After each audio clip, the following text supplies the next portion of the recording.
Isn't that who's the special voice in that? Good evening to tonight's Board of Education meeting. Debbie, would you please call the roll? Mr. Haggard? Here. Mr. Rucker? Yes. Dr. Colgan? Here. Mr. Sneeden? Here. Mrs. Danford? Here. Mrs. Hodges? Here. Mrs. Prusman? Here. All right, at this time, we'd like Mr. Jordan's Entrepreneurship Challenge honorees to please come forward and lead us in the Pledge of Allegiance.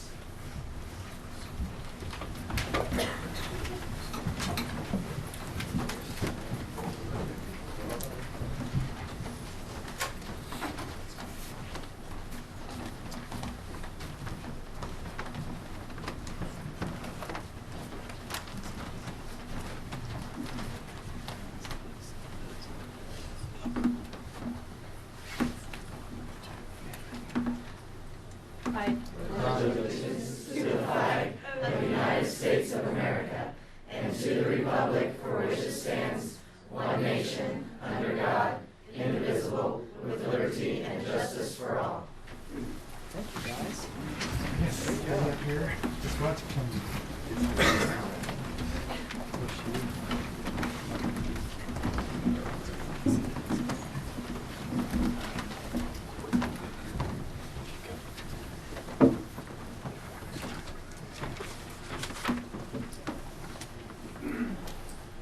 Good evening.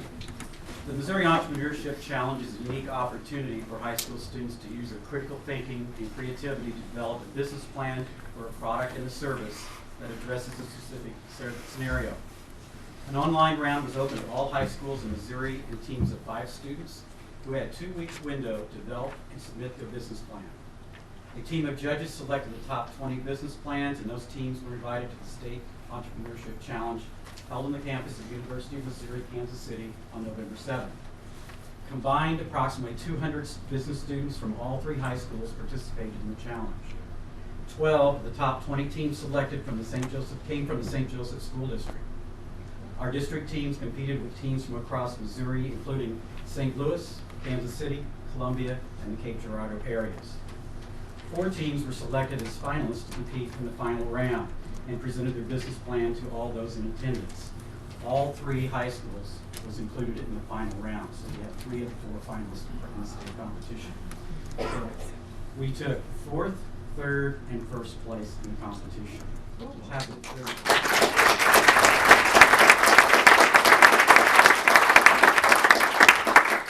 The team's respective teachers and sponsors will introduce their team.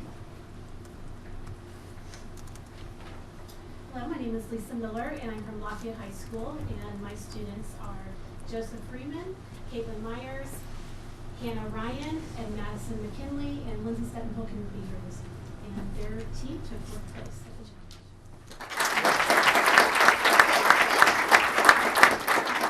My name is Joey Hendricks, and I'm with Benton High School. My students are Nick Palmer, Liam Roach, Gage Reynolds, Bryson Wakus, and Chaz Verduzco couldn't be with us. We took 3rd place.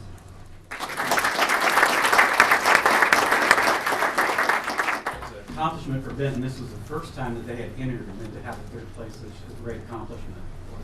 The 1st place team came from Central High School. Those students were Tristan Meyer, Miriam Darnell, Madison Worley, and Jordan Myers and Alex Burton, who could not be here this evening because they are business students and they're working. Congratulations to all of those. The Central team, this is the 3rd consecutive year that Central has won this event. So congratulations to all.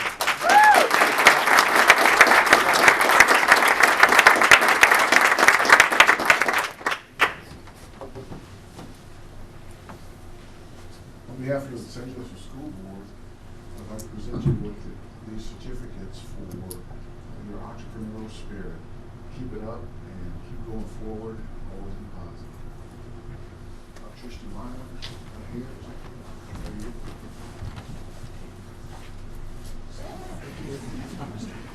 Miriam Dornan. Madison Moore.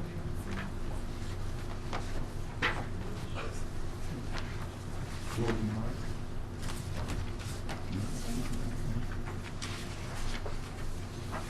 Alice Williams. Nicholas Holmes.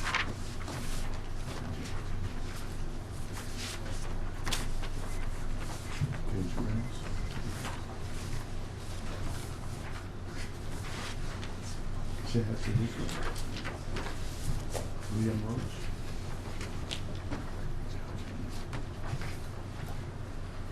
Bryson Lakers. Hannah Ryan.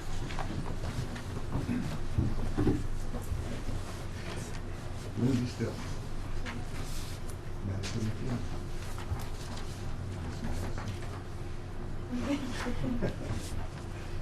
Caitlin Myers. Joseph Freeman.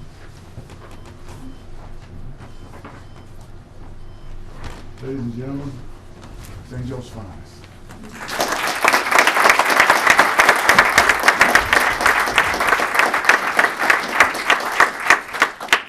Great job, guys. Good job. Way to go. Thank you.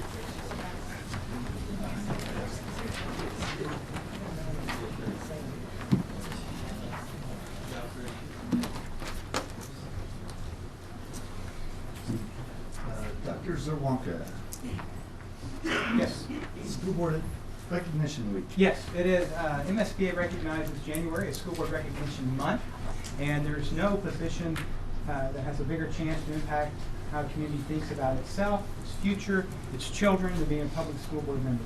So we have a certificate for you, just thanking you so much for all that you do, all the volunteer hours that you do, and what you do for our children and our community. Thank you, sir. Thank you. Thank you. Thank you. Congratulations. Thank you, sir. Thank you.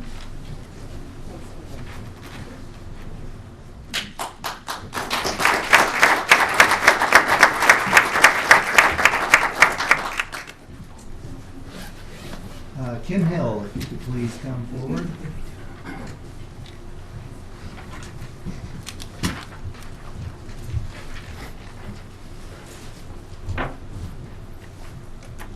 President Haggard, Vice President Rucker, Dr. Zerwanka, other distinguished administrators, faculty, and members of the community. It is my pleasure to recognize St. Joseph School District Counseling Department's very own Deanna Kelly on being selected for the second year in a row as a 2015 American School Counselor of the Year semifinalist. Deanna, will you stand and join me at the podium?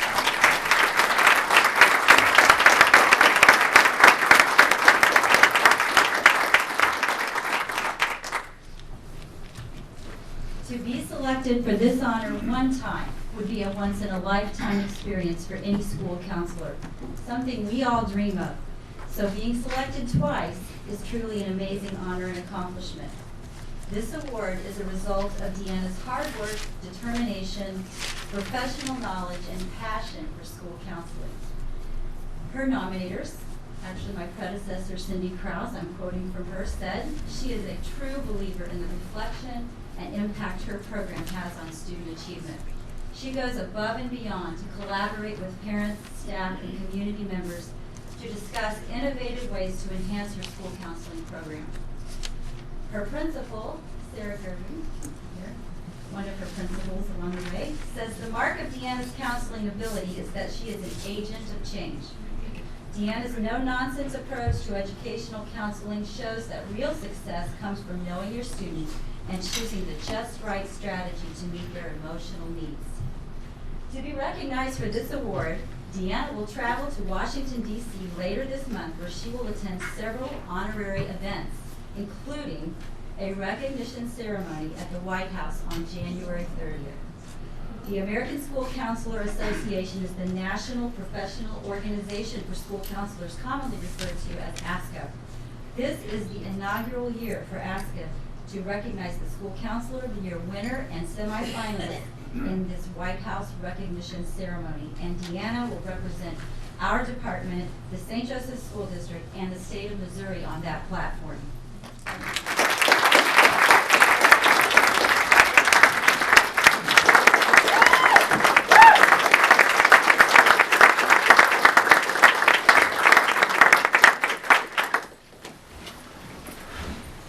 This new and very special recognition ceremony is part of the First Lady's Reach Higher initiative and was announced during her speech at the ASCA National Conference last summer.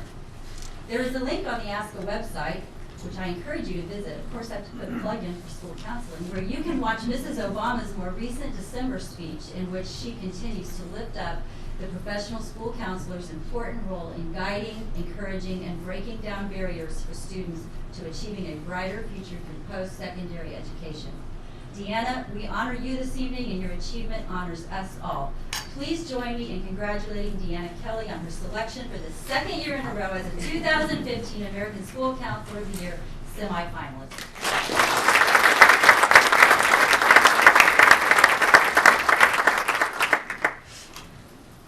I have the pleasure and honor to know Deanna and to know what a gifted counselor she is, compassionate, authentic.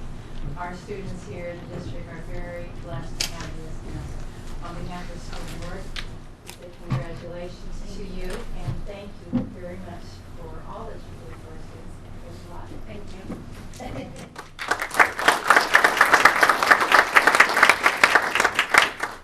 very much. My husband Sean is here and my daughter Molly, so thanks goes out to them for supporting education and long nights and all that good stuff. I don't know what that's like. So thank you. All the practice. Just thanks to Sarah for being the one to nominate me several years ago for the region. I appreciate your support very much. Thank you.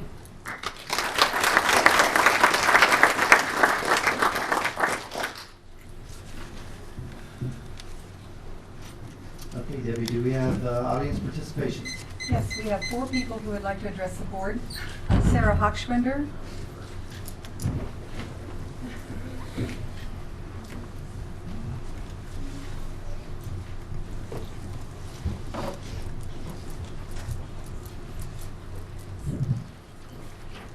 Sarah Hochschwender, 1114 North 6th Street. Here I go again. I noticed in the news press this morning that numbers are continuing to be used in regards to Oprah and Oprah's contract and the justification for considering changing the way we feed our children. We're still using the $600,000 deficit. Now, you guys all know that it wasn't $600,000. It's been admitted that a $200,000 one-time only expense is included in that money. It's further been admitted that due to large changes in the Federal Health Care Hunger-Free Act guidelines created a lot of issues purchasing-wise and inflated our budget. Along with an unknown transfer of amount of Mr. Hardigan's salary into the nutrition services budget. I've asked about that about 1,000 times, and I've never gotten a straight answer from anyone as to how much, what portion of that money was transferred and what the justification for that transfer was. I'd like to know that number. There's also no expense for a head of department anymore, as far as I know. I'm not sure how this budget is being done, but OPA is paying our head of department now. I would assume that that head of department salary would be diminishing the budget on a face value, and I'd like to be enlightened on that issue.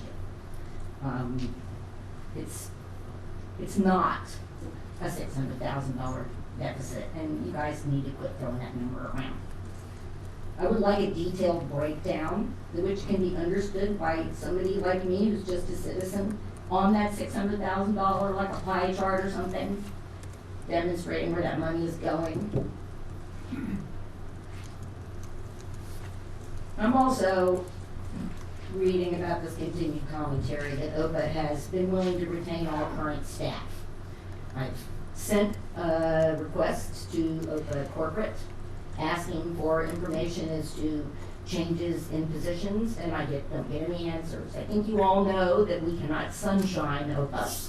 I think it's of a concern that a citizen can't get information from a private company, which is still in our district.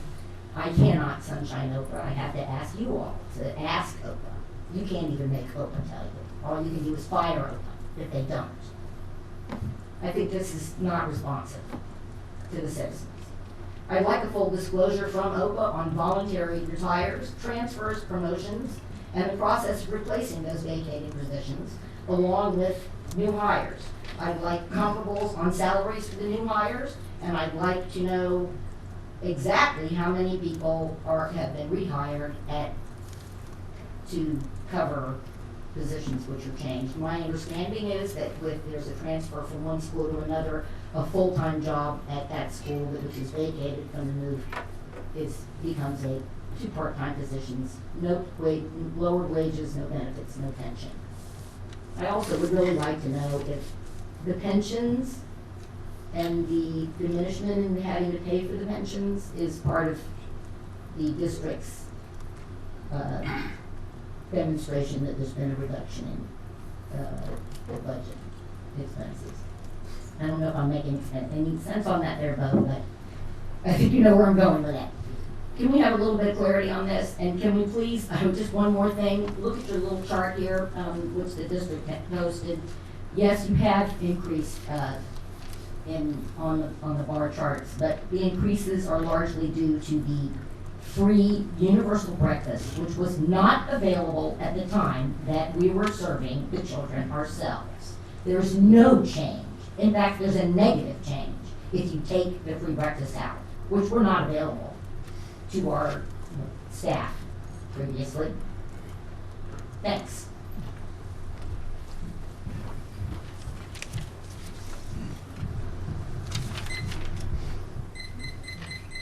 Richard Schott would like to address the board.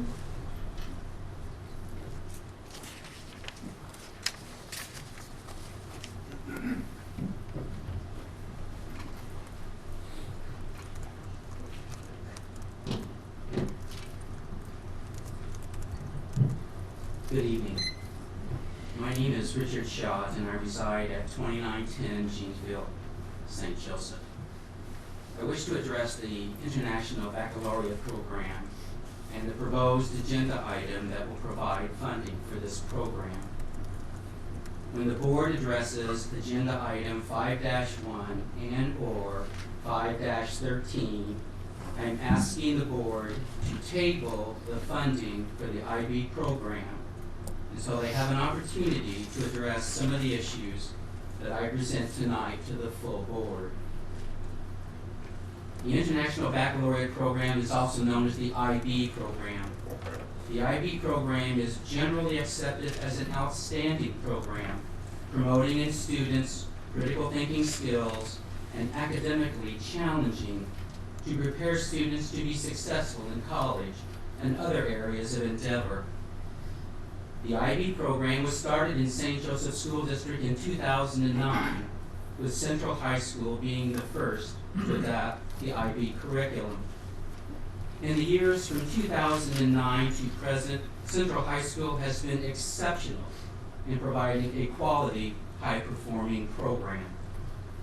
In the literature provided online by Central High School, it states the following, quote, "The IB program gives students a disciplined, well-oriented outlook and a work ethic that will serve them no matter where they go and what they do.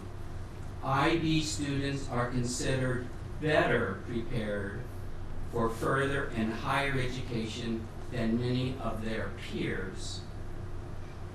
The IB program is only offered at Central High School.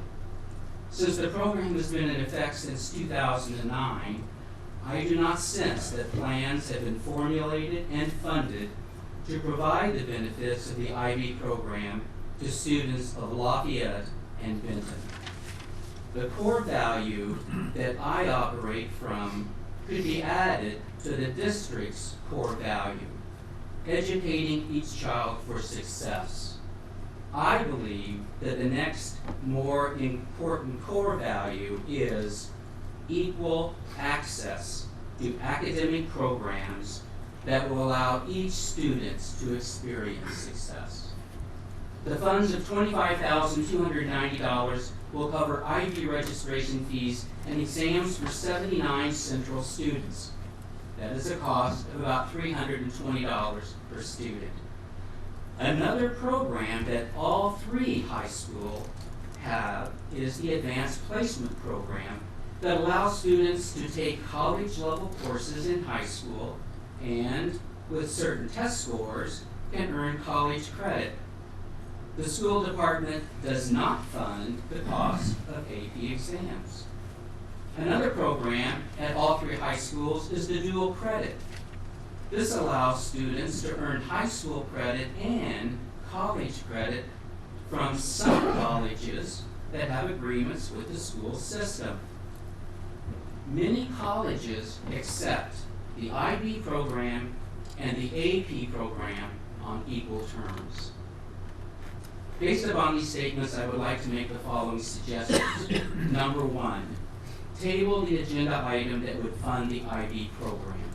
Two, if you continue the IB program, then it should be scheduled also for students attending Benton and Lafayette. In addition of the two other schools, this edition of the two other schools should occur in school year 2015 and 2016, remembering that the IB program has been in effect since 2009, with only Central students being the recipient of funds and benefits of the IB program. Suggestion number three, decrease the appropriations for the IB program and provide funding for one AP exam for each student. At $91 for each AP exam, this would allow the funding of 277 AP exams using IB funds in a different way.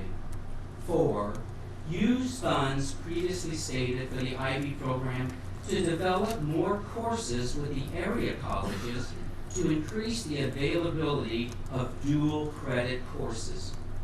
Many times, with students of high interest but not exemplary performance, can qualify for a dual credit. What an opportunity for an above average student to experience college course work. I thank you for your time and consideration.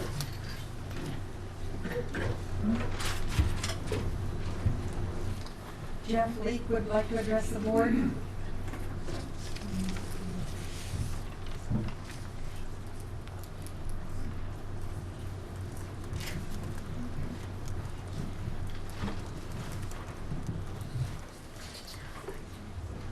Dr. Swalka, members of the board, I'm Jeff Leake, parent, teacher, and NEA at-large representative. 2 years ago, I spoke in front of the board on difficult spending cuts to keep the district from deficit spending. Members of the board were concerned at the possibility of deficit spending around $2 million for the following year. I supported the actions taken.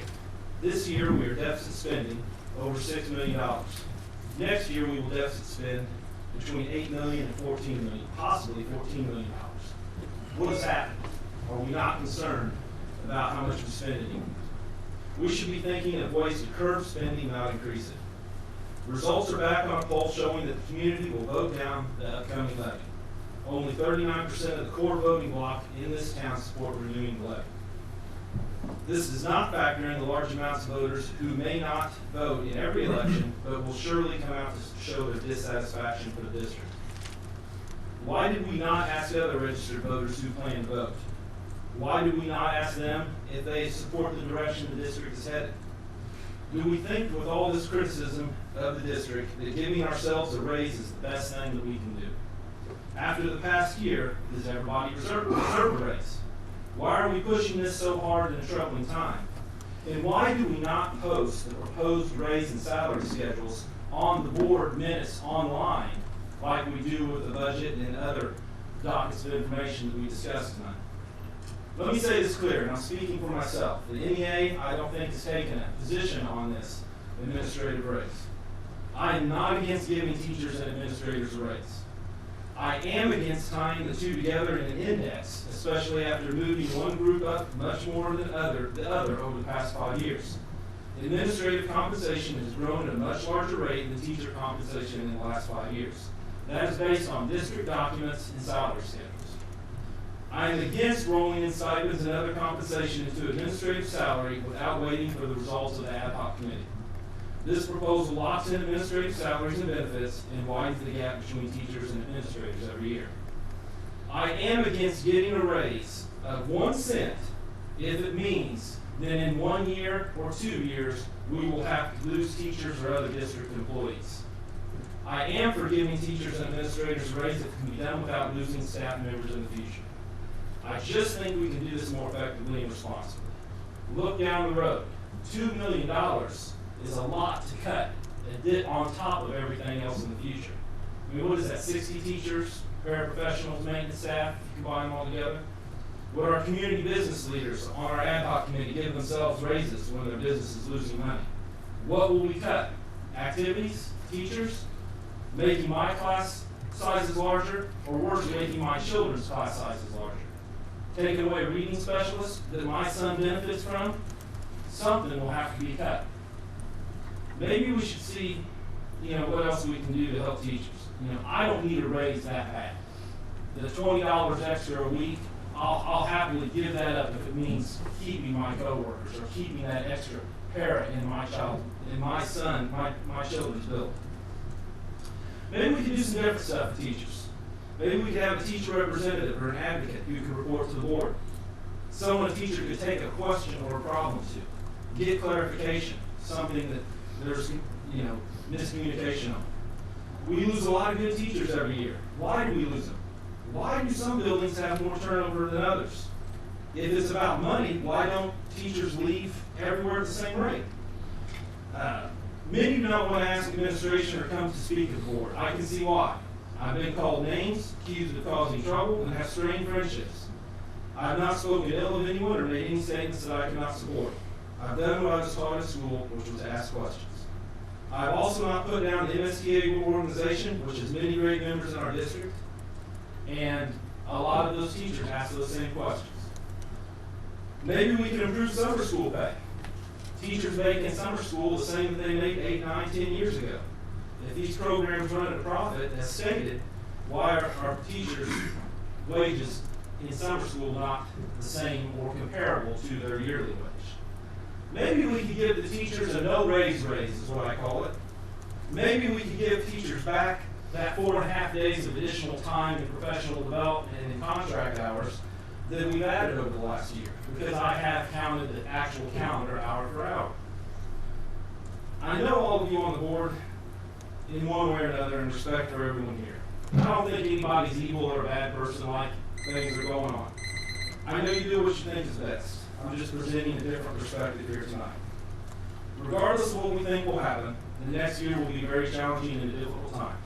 If administrators or teachers are staying around and in it for the money and threatening to go down the road, maybe they are not the right fit for our community. Thank you for your time. Thank you. Katie Swartz-Drowns.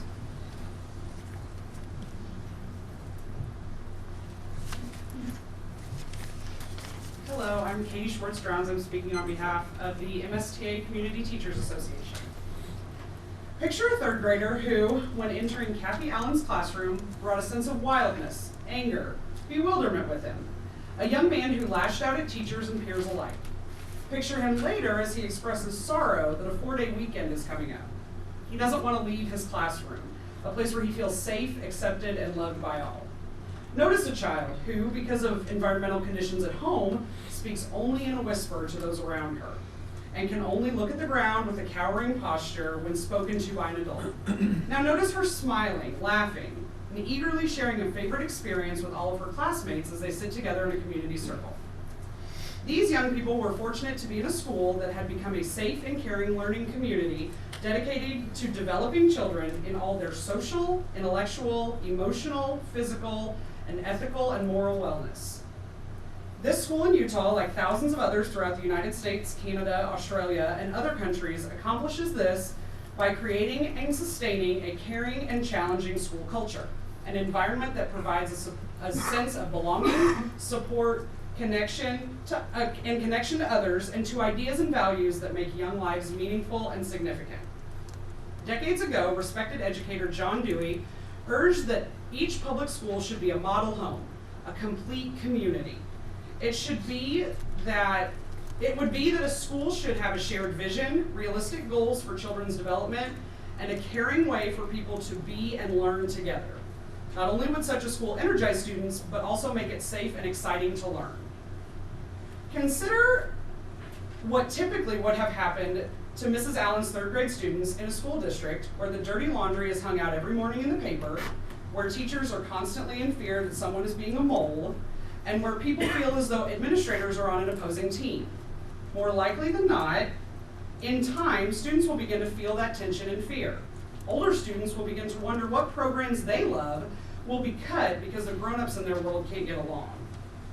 I understand that schools are a business and must be run as such. But in what other field is a child your consumer? I work for taxpayers, and administrators do my evaluations. But if you ask me who I'm accountable to, I will instantly tell you I'm accountable to 131 13 to 18-year-olds. They are the people who miss me when I'm gone.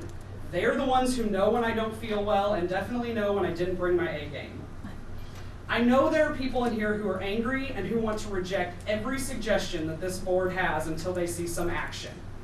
But I'd like for us to take a moment and think what's at stake if we don't begin to repair some relationships.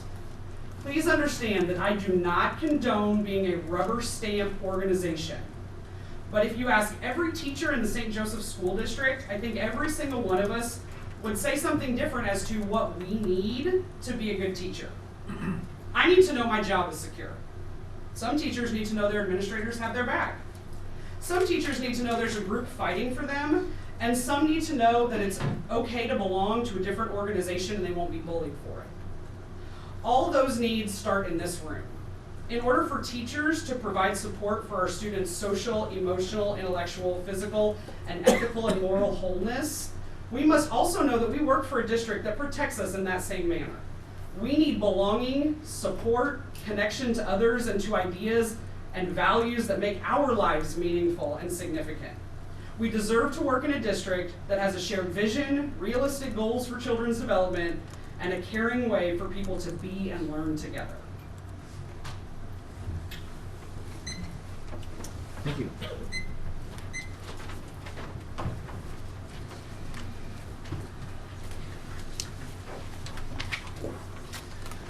Okay, I'll entertain a motion to approve the agenda.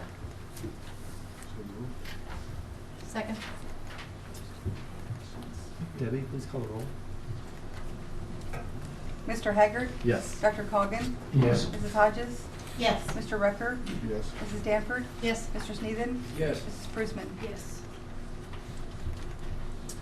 Okay, are there any items to be removed from the consent agenda? Yes, I'd like to move 2 items off the consent agenda. I'd like to move 5.5, the December 2014 financial statements, and also 5.13, the IB testing. Any other items? Then I'll entertain a motion excluding 5.5 and 5.13 for the consent agenda. Debbie, please call the roll. Dr. Cogan? Yes. Mrs. Hodges? Yes. Mr. Rucker? Yes. Mrs. Danford? Yes. Mr. Sneeden? Yes. Mrs. Prusman? Yes. Mr. Haggard? Yes. Okay, 5.5. Ms. Stanford? All right, Mr. Messer, I think this question is going to be for you. We're going over the financial,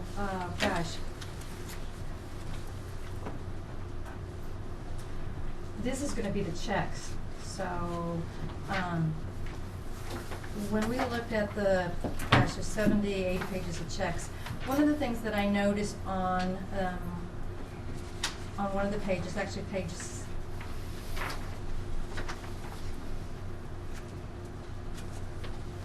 page 57, is that there's a check that was made to AFL-CIO, the Community Service Agency, from Central Student Council, which I'm assuming is it's a big fundraiser. When that check is written, I'm making the assumption that the money comes to the district office, the business office, and then they write the check to the agency.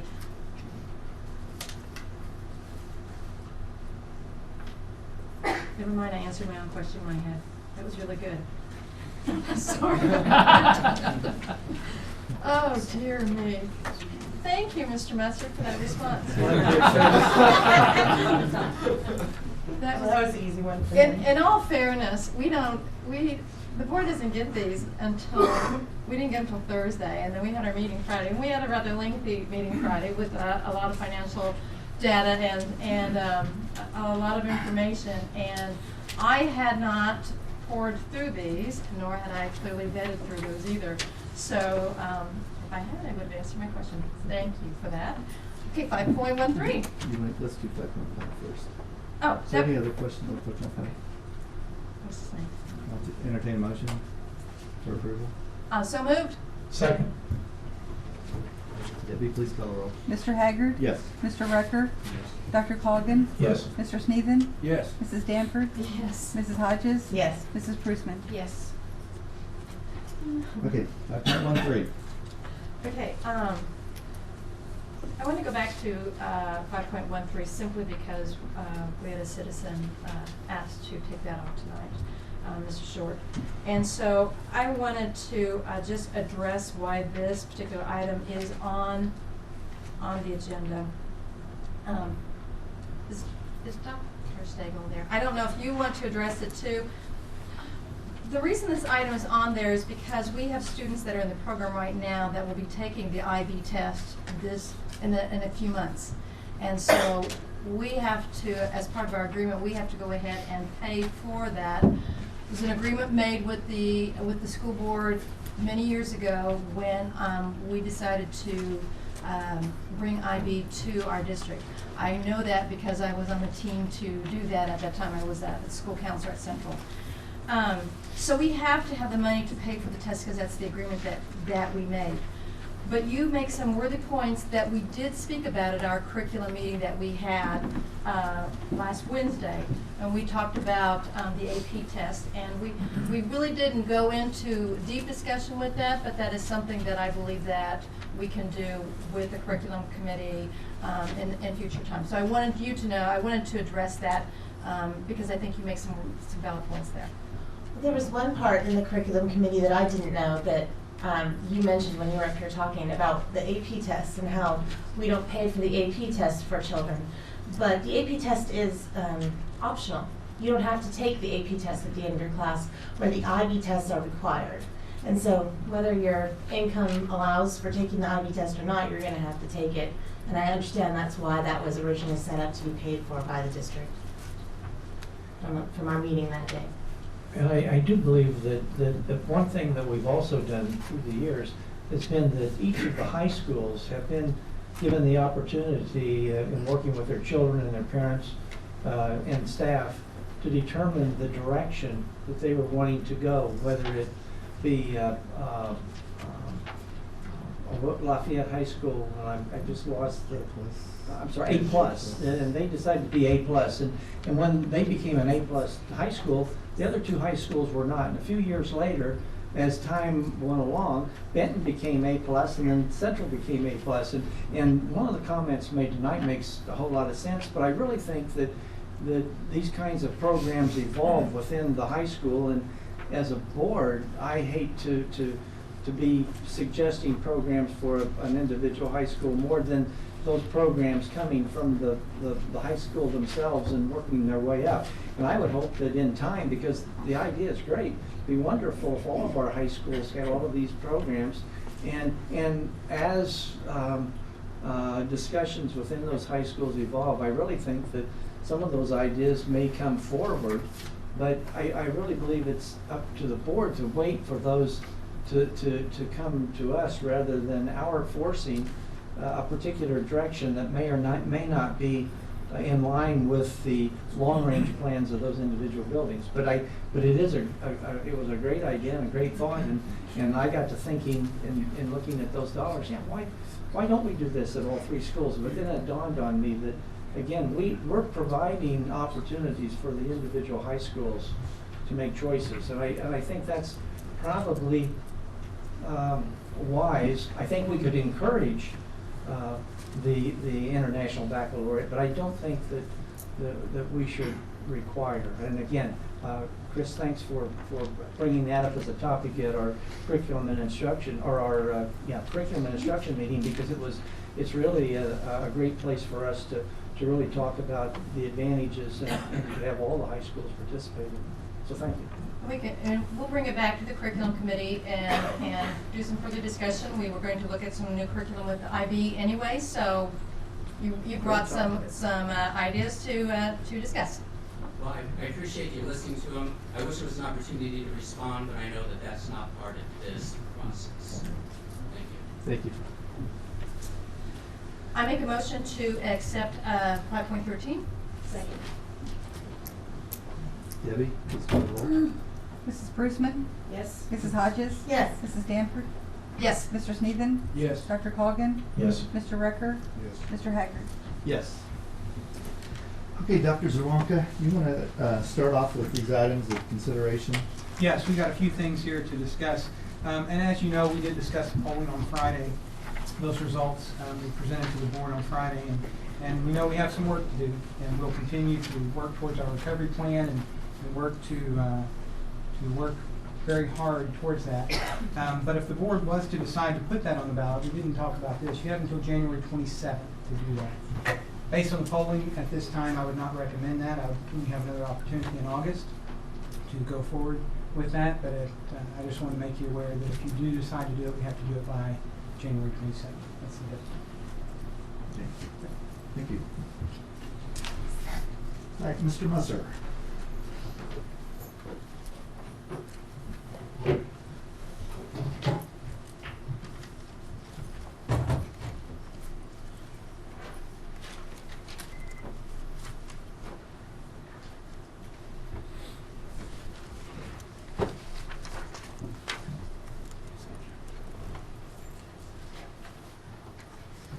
Okay, it looks like I'm up here and connected. A little too tall for this microphone, I think.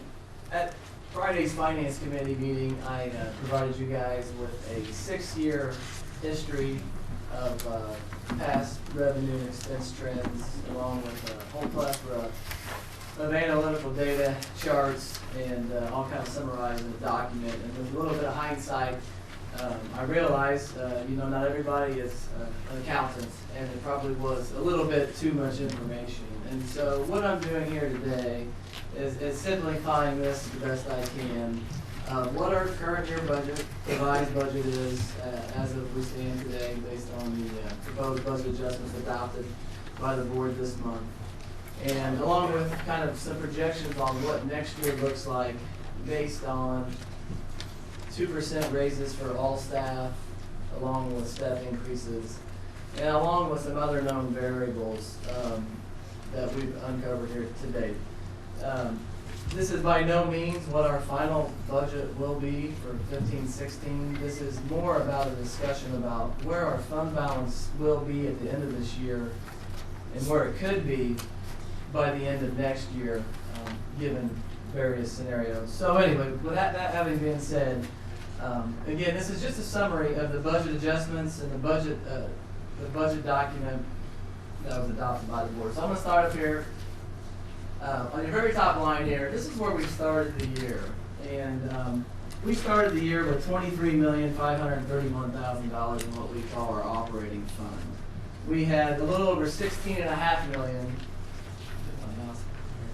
in fund for a total reserves of about $40 million to begin this year. So as we move down the line, I'll just do it with my little list here. That might be a little bit better. So our original budgeted revenue, as you can see, was $118 million in Fund 1 through 6, and Fund 4 was 3.1. And the important number to look at here is that the budget that was adopted by the board to begin this year was a $3.7 million deficit budget. The next line here is, again, a summarized version of the budget adjustments that have been adopted by the board. And as you can see, our budgeted revenues have decreased by $1.9 million, with the vast majority of that decrease being due to the loss of summer school revenue. Our budgeted expenses have increased to the tune of almost $400,000. That is driven mostly due to health insurance costs coming in slightly over our budgeted amount. So as it stands right now, we project to have a $6.1 million deficit budget this year. That would bring our total reserves down to 34.7 million. More importantly, it would bring down our Fund 1 or general fund balance to roughly $18 million. The more important number to understand at this point is the 14.9%. That's always the measure of what our reserves look like compared to our annual operating expenditures. Last year, the board changed policy to define our stated reserves to be 20% with a minimum of 10%. And we also significantly changed that policy by removing Fund 4 out of the equation and only looking at Fund 1. So right now, as it stands, the board is halfway between where they'd like to be and what their minimum policy is, as the minimum policy is 10%.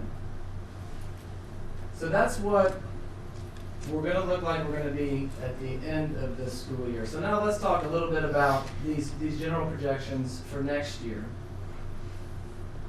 If we were to lose the 63-cent levy, we will lose approximately $6.4 million in revenue.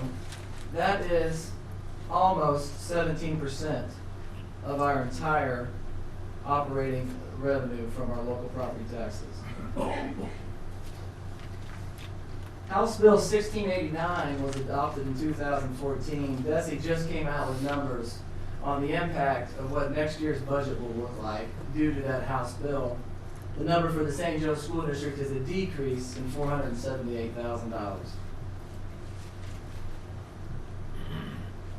The St. Joe School District has attendance up this year by approximately, as we stand right now, 1.8%. If our weighted average daily attendance finishes the year up 1.8%, we will be looking at an increase in next year's state revenue money at approximately $750,000. And then here what I'm doing in this last line is other miscellaneous increase. And I'm just roughing this number here based on prior experience. And so I'm saying from other sources, whether it be sales tax, state assessed utilities, right now we're roughly estimating that total is $900,000.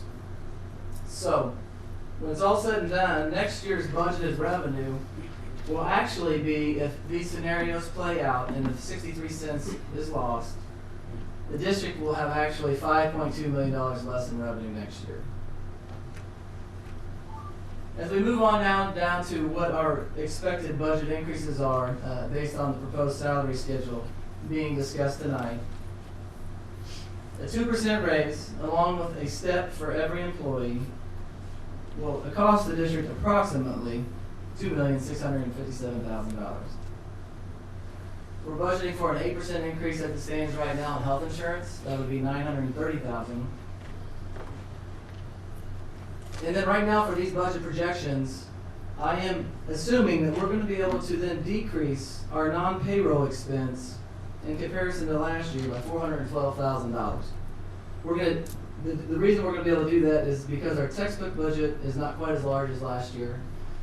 We've identified some areas where we over budgeted for utilities, and there's always possibilities of finding efficiencies along the way. I will tell you though, we increased in the current year our non-payroll expense by $5 million.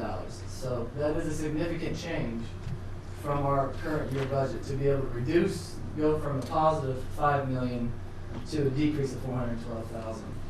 So when it's all said and done, based on those budget assumptions, our total increase in our operating expenses would be $3.1 million. Simple math then leads you to see that if we lose the 63 cents, our projected deficit budget could be as much as negative $14,500,000, resulting in a fund balance of a total fund balance, including Fund 4, of $20.2 million. I remind the board that board policy looks at fund balance in Fund 1 only. That could be potentially as low as $3.6 million, which is only 2.91% of our operating reserves. Having said that, we would have the ability to move money from Fund 4 to Fund 1 in order to be within our own policy, but of course then we would have to address what could be as much as a $14 million deficit budget, which will, as Mr. Leake explained, will be no easy feat, certainly not by being able to reduce just on the expense side. A revenue increase will absolutely be needed. The final line here I'll show you is if we do indeed pass the 63 cents, and I will say based on the polling data as it stands right now, the likelihood of that is not likely at all. I'm probably being generous in saying it like that.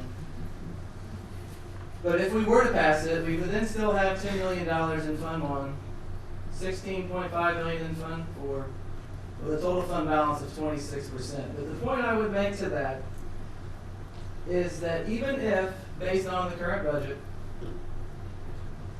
even if the 63 cents is renewed, we would still be operating at $8 million deficit, and our Fund 1 reserves would only be 8%, which is below our 10% minimum.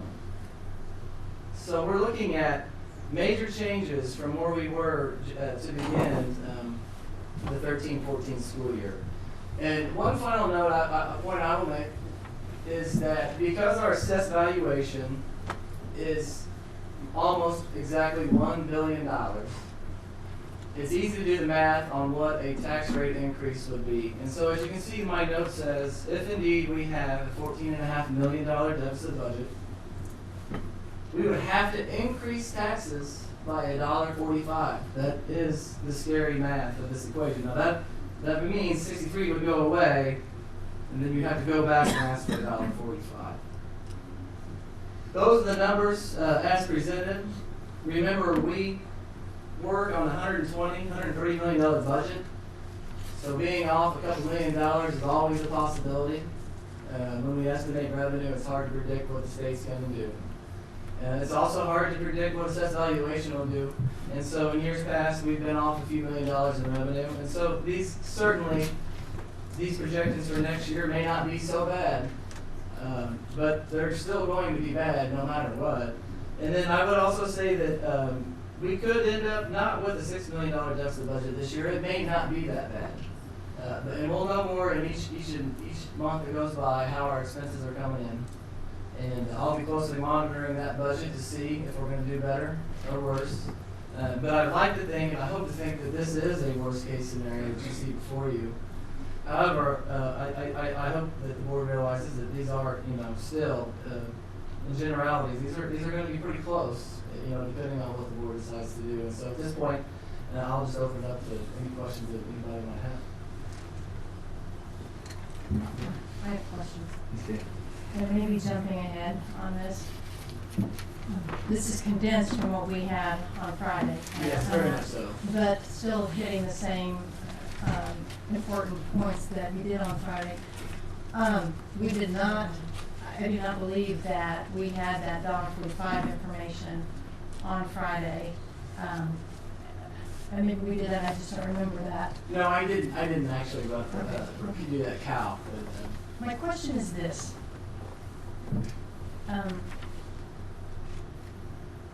We have a recommendation before us to increase salaries. With the picture that you just painted for the rest of this year and for next year, this is going to sound like a stupid question. I'm sorry, I'm going to put you on the spot, Mr. Messer. But you're the one that knows the numbers.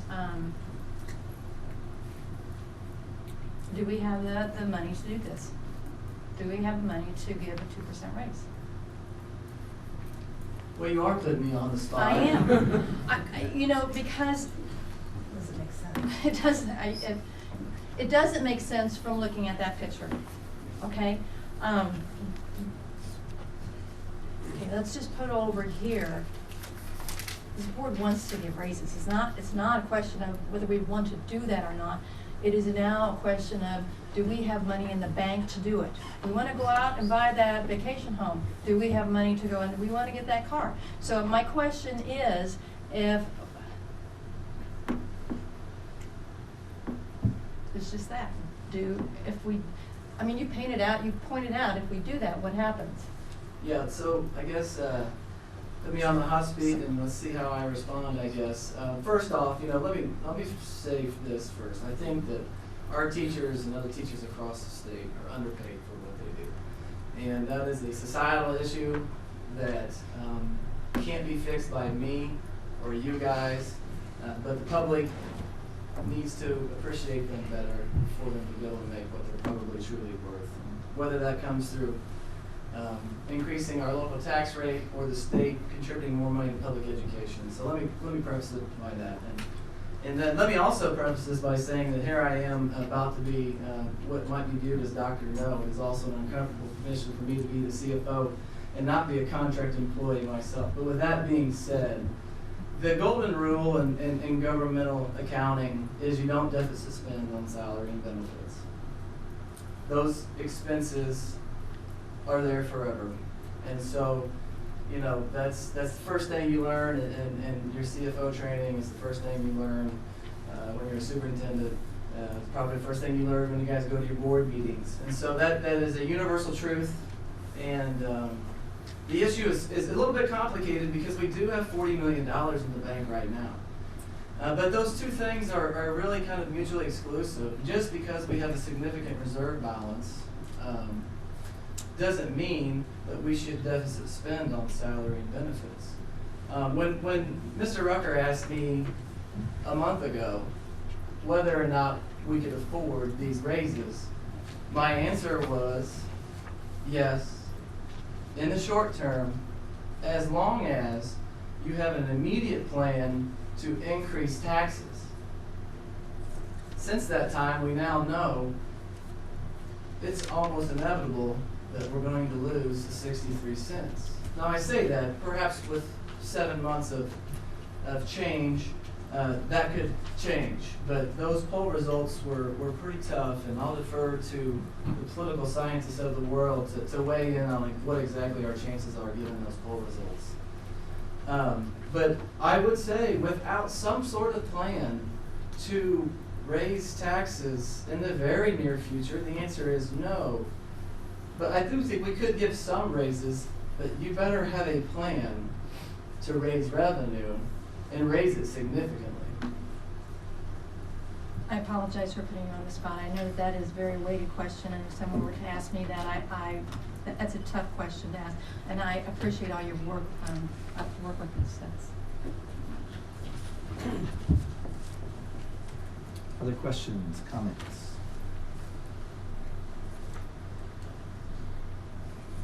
I have a question. Mr. Messer, you said if the 63-cent levy is renewed, we would still have an $8 million deficit for next year? Yes, that's right. Does that include if we did those raises? Yes, if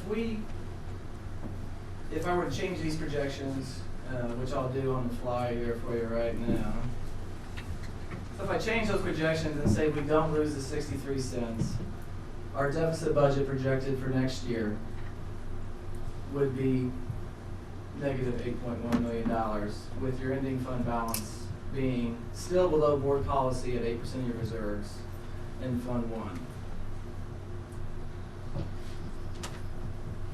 And the reserves for Fund 1, that's our operating budget. That's correct. And that's the amount that the board policy says we have to have at least 10% in. Yes, and if board policy states, and I'm paraphrasing here, if you drop below the 10% threshold, you have to have a plan to increase revenue and or decrease expenses. And so if we do the $8 million deficit, how much is that operating fund reserve drop down to? We would have, if you look at the very bottom line of your screen and what is D31, so if we are able to renew the 63 cents, our Fund 1 balance would be estimated to be $10 million, which is 8% of our annual operating expenditures. And if we didn't have raises, what would it be then? If you didn't have raises, what I'm going to do up here is no raises at all. I would just delete.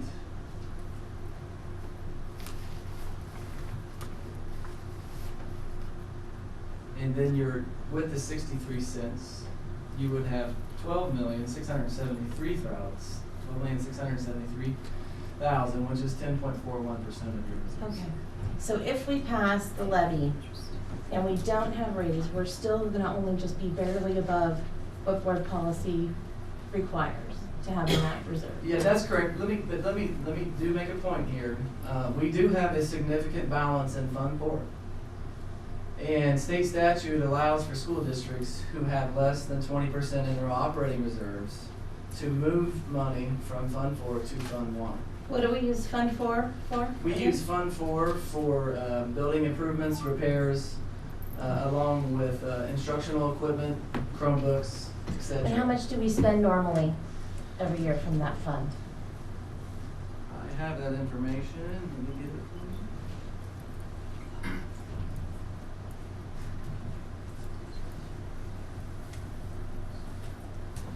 Before you is a history of our Fund 4 expenses, beginning in the school year on the right-hand column of 10. And so you'll see in 9-10 we spent 5.8 million, in 11 we spent 6.3, and in 12 we spent 8.4. And so as you roll that forward, you can see in 14 we spent 5.7, and this year we have budgeted 3.8.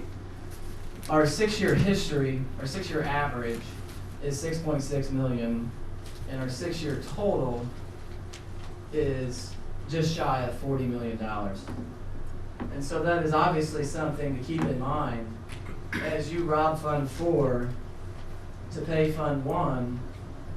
The question begins, how then do you finance our facility needs? And Right, this is just maintaining our buildings, right? Yes, How- this right here are the expenses mostly just to maintain. I have highlighted right there a blank line called building AC projects.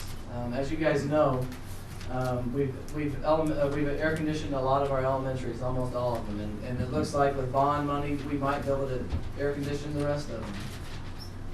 That leaves middle school and high school, and so I put that there blank because those are expenses that, you know, surely as a community, based on the PAC plan, and surely we would like to finish out that air conditioning phase. And to that point, I would tell you that Director of Operations Chris Silcott has put together very rough estimates of what the remaining air conditioning projects might cost. And Chris will tell you, and he told me about 3 times in his email to me that he's not an engineer, but he did square foot estimates based on what it costs at our elementary schools. And right now, and don't hold me to this, don't hold Chris to this, but a rough estimate to think about is $17 million to finish out air conditioning projects. For both middle school and high school? Yep, and I'll pull that up. This document right here is based on Chris's estimate. He's probably gonna be mad at me for bringing this up, but anyway, nonetheless, it's something to think about. And what I have up the top here, as you can see, we estimate $6.4 million to air condition our middle schools and $11.5 million to air condition our high schools, for a total of, I said 17 million. It looks like it's almost 18 million.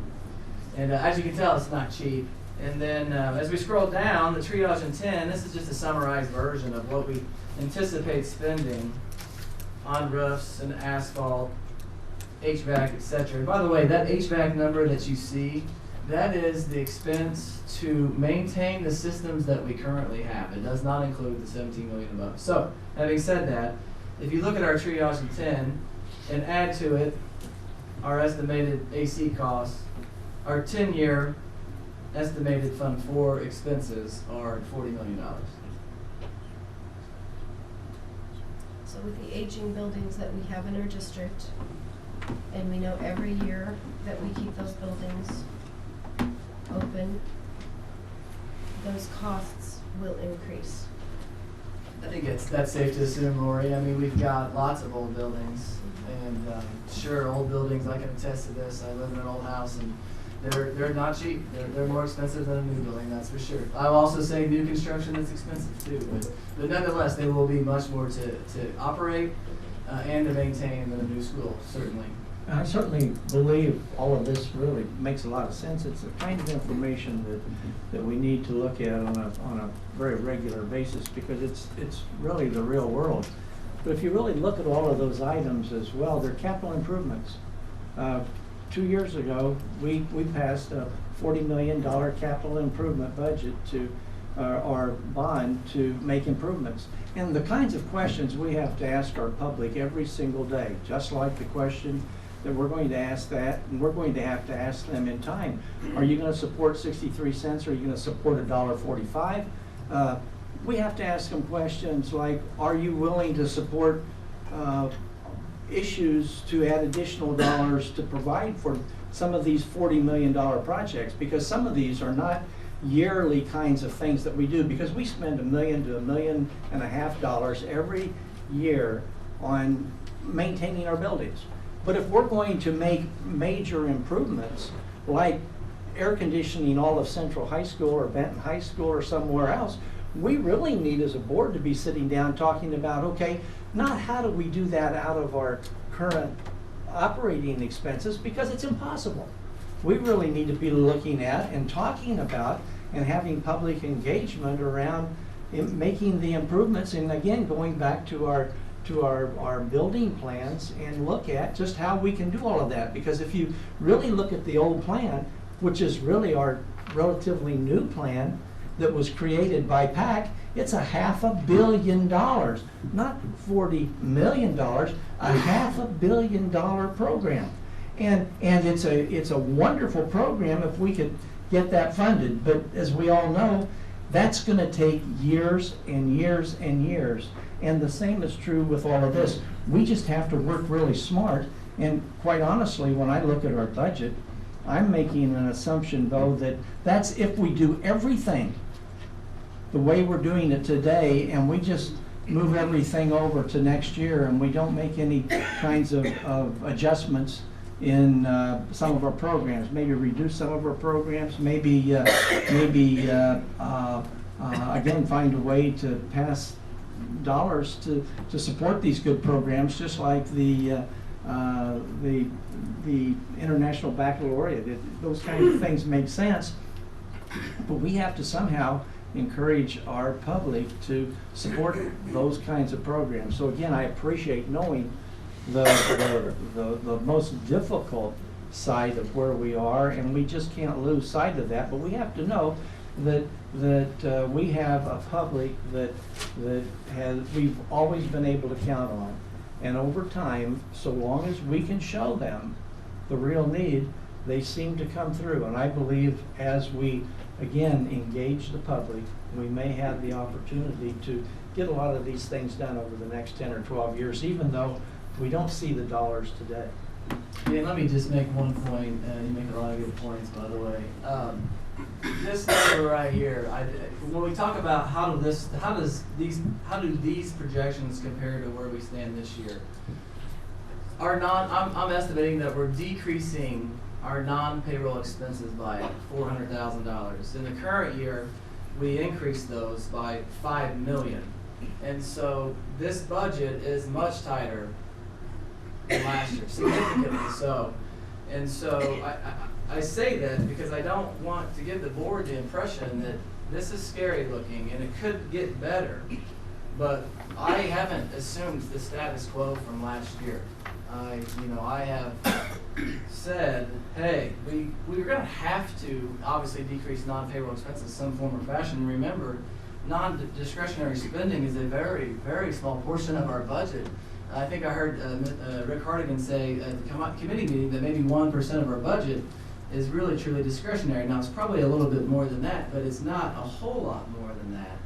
And so when you look at deficits this big, and as you know, 80% of our expenses are salary and benefits, those cuts will have to inevitably come from that area at some point in time without a significant tax increase. But when I was looking at the Fund 4 sheet, it looked like the two big lines, the one you had up before that, was buildings and instructional improvement. So I'm guessing that is like the Lafayette Fieldhouse, Central Fieldhouse, Benton Fieldhouse, along with instructional improvement, the one-to-one technology, the textbook adoptions, and so forth when we do. Yeah, and so this Fund 4 history right here, and I guess it says capital improvements. It should say capital improvements and instructional equipment. And as you can see, and I'll try to this line is what Dr. Zerwanka's talking about. And as you can see, in the 14 school year, we spent $3.5 million in instructional equipment, and that would have been, and somebody can correct me if I'm wrong, but that was the big bulk of our Chromebook purchase. And that was a bit of an outlier, but as you can see, in prior years, we spent nearly $3 million a year on instructional equipment. And actually, our 15 budget is quite smaller. And for 16, I'm actually projecting same as 15.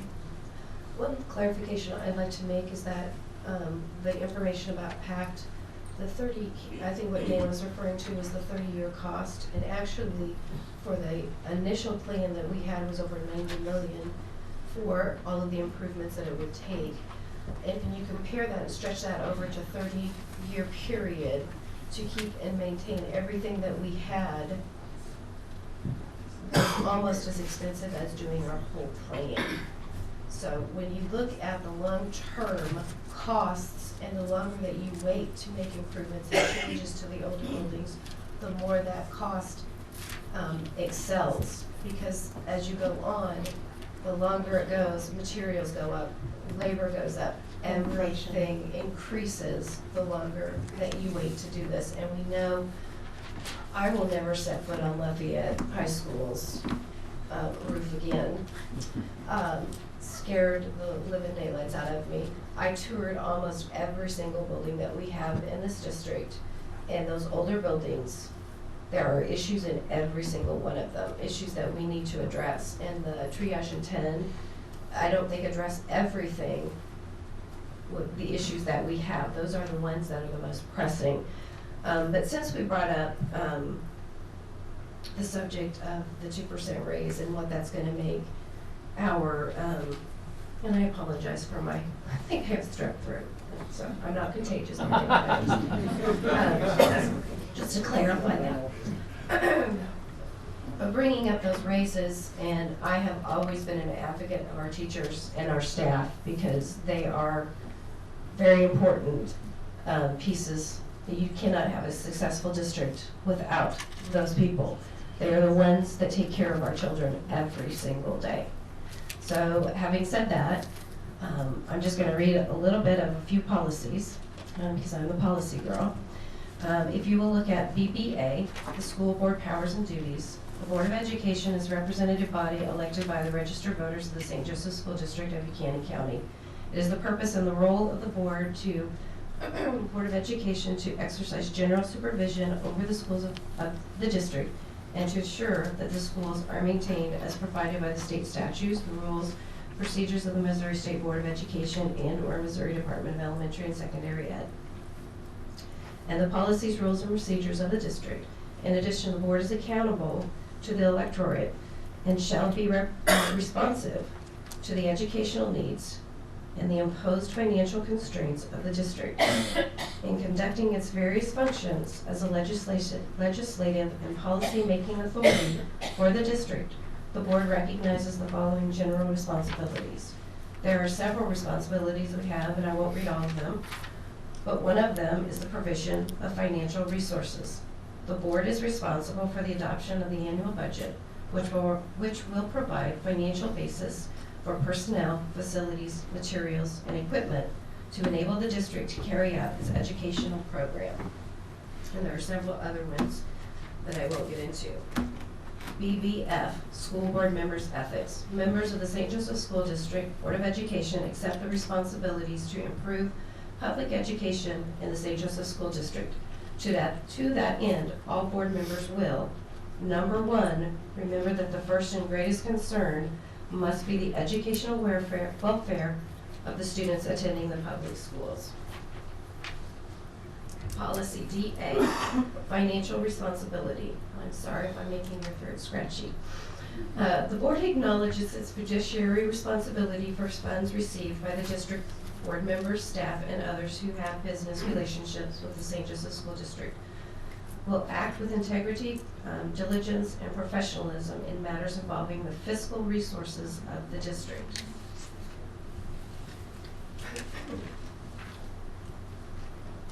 Then I have fund balance policy, DBC. If you read at the very end, and I think, Bill, you referred to this several times. This was adopted April 10th, 2014, the day that will live in infamy for us. It states, the undesignated operating fund balance on June 30 should not be less than 10% of the expenditures for these funds for the prior fiscal year. The desirable level for undesignated operating fund balance at fiscal year end is 20% of the annual operating expenditures for the most current year. We will also note, so by our policy, we will be following the and as recommendations that come from the external audit, they actually recommend that we have 24% in our reserves. Looking at this, I know that a lot of people think that you have all this money sitting there in reserves, just use it. This year, I knew that, quite frankly, we knew that we were going to deficit spend because we added several things, staff, that we felt were very necessary. At the very beginning of the year, we added more to our special services because those are our most vulnerable students. I think it was recommended many years ago, and as a recommendation from PACT, that those children have an increase and make sure that we take care of what those children need to thrive and survive. That had not been addressed. This year we added how many people? 7 people. 7 people. Now, had we made plans and added a few people along the way, would it have been that big of a shock to the system? But there was no planning for that in place. So I look at that, and I look at the parents as teachers, because again, we know from the facts that we've had, and I hope these figures have changed, but during the PAC process, we found out that 52% of our children were not ready when they came to kindergarten. That is an unacceptable reality. So increasing that parents as teachers program, we will get return on investment, and we will touch lives, and we will make a difference in more lives for these students. Again, I'm always an advocate. I feel like you all are not being paid what you should be, and that is not fair.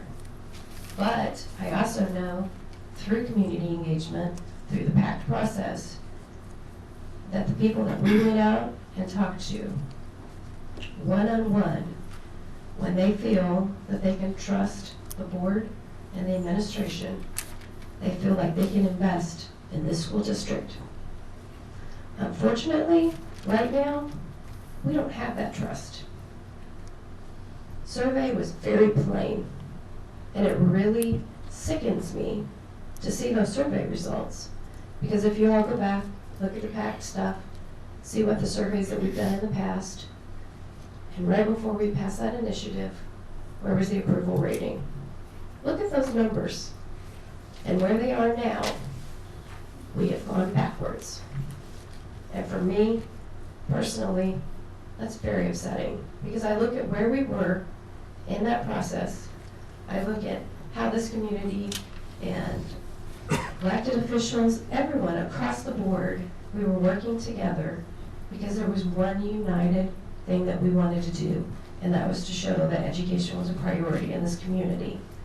My fear is, having lost the trust from the community, that we have gone backwards, and that we have to go back and we have to regain that support from this community. And I think that support is there.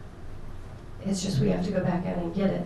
But there have to be changes made. There has to be resolutions. And where we sit now, we're waiting for everything that we have going on to get resolved. I wish that I could sit here and say that we could do this financially, and that's a big part of our responsibility, is to make sure that we can fiscally move forward with our district, with the kids at the forefront. And I do not want to jeopardize the futures of our children.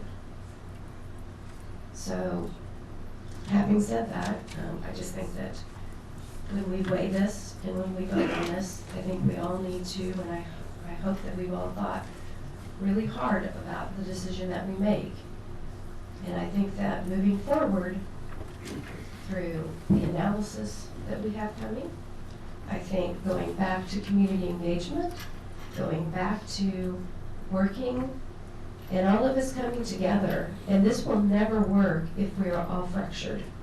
So we are all going to have to come together, administration, the school board, the teachers, principals, PTAs, community engagement through PACT.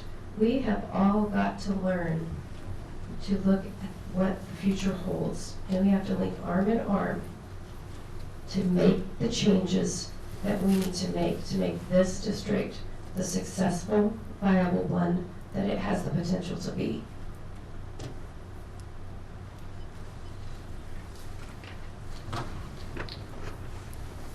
I have another question. Well said, Lori. Well, I don't know if you can do magic to that sheet there. What would it look like, and I hesitate even asking this, but what would it look like if we just gave steps instead of raises? Well, I forgot what that amount was. I know you showed that on Friday. I apologize. Let me pull that up. So this report right here is assuming this column right here is STEP for certified salaries totaling $1 million. Historically, we've estimated STEP increases to cost the district slightly more than 1%, which it says 1.21% here. So by the time, if you were to step all staff, which includes the certified salaries and non-certified salaries, and then add to that the increase in retirement burden and Social Security, the step would cost $1 million. And the 2% raise then would be what shows here is $1,655,000. One other point I will make is most of our administrators are certified, overwhelming majority, obviously. And so I say that because that number there, 621,000, the step for just teachers would be less than that. For just teachers. But I just wanted to make that point that that certified salaries includes certified administrators as well. Oh, okay. I also have another question, Bo. If we do not pass the 63% levy, what other avenues do we have to lower our budget? Well, again, I'll go back to 80% of our budget is salaries and benefits. Okay, and let me also say this too. There may be a perception that we spend too much money at the Saint-Ville School District and that we're administrator heavy. Really, the reality is we're not. No, and whether you want to believe that or not is up to you. But I stand before you, I hope with your trust, and tell you that we don't have a bloated budget.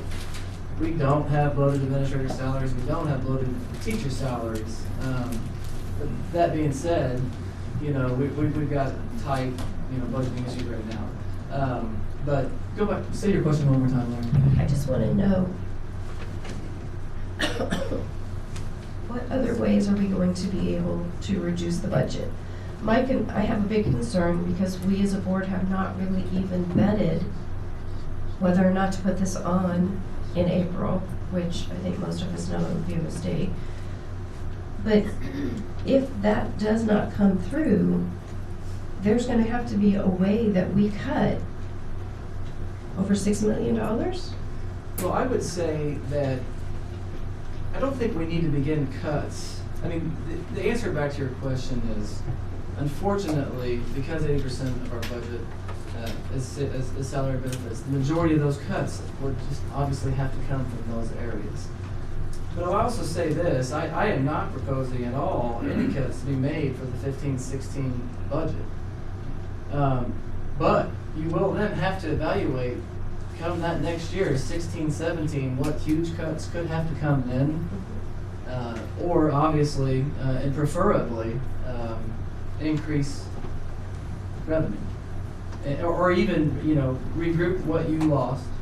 But I mean, obviously, I'm of the belief that it's going to make a lot of people mad, but I'm of the belief that we don't pay enough taxes already, and I know I'm going to infuriate a lot of people in town. But you know, I feel like the solution to our problems is to raise taxes. That's obviously my personal opinion, and obviously with, you know, the presentation here today, that is really our only choice at some point, or make massive cuts to personnel 2 years out. So I go back to fiscal responsibility. Would it be better for us to stay where we are in salaries, just to take a pause and to look at where we are going to be, see if we're going to get a levy passed?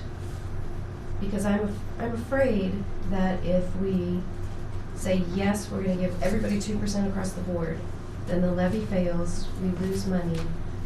Because I remember what happened last time, and I don't want to then come back and say, oops, we're not going to be able to give that to you. Plus, there are going to be people that lose their jobs. I want us to start being very purposeful in how we move forward. And I want us to stop putting a Band-Aid on a gash. We at some point have got to work together to be able to put together a plan that sustains us. And I don't feel like that would be a very good thing to do, is just to say, yep, we're gonna do this, and then pull that back away, and then people lose their jobs. Mr. Musser. Mr. Musser, I have a question too. Looking at our projections, the law said 63-cent levy. Regardless of whether we pass the raises tonight, if we don't pass the 63-cent levy, we're going to have to make cuts anyway. I mean, honestly, I mean, Martin, along the scenario that you're painting now, regardless of whether or not we give the raises tonight, or make that reference, you're still going to have to make cuts in the future if we don't give the raise or not. Is that correct? that's true if you, unless you're able to increase. Unless you're prices. able to increase revenue. Yes, sir. Okay. Yeah. Thank you. Yeah, that is definitely true. And, you know, one other point I would make is the teacher proposed salary increases are, when you look at the total dollar amount, whether it's the step or the 2% raise, individually they're rather insignificant in comparison to the loss of revenue that is a result of the 63-cent removal. Again, that is, I think, 16.5% of our total operating tax levy. It's just a huge amount. I understand. Thank you, sir.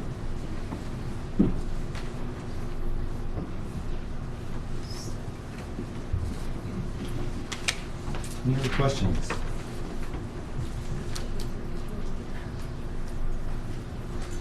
All right, thank you, Mr. Musser. The next item is teacher administrator salary index, and I think Mr. Flowers is going to brief on that.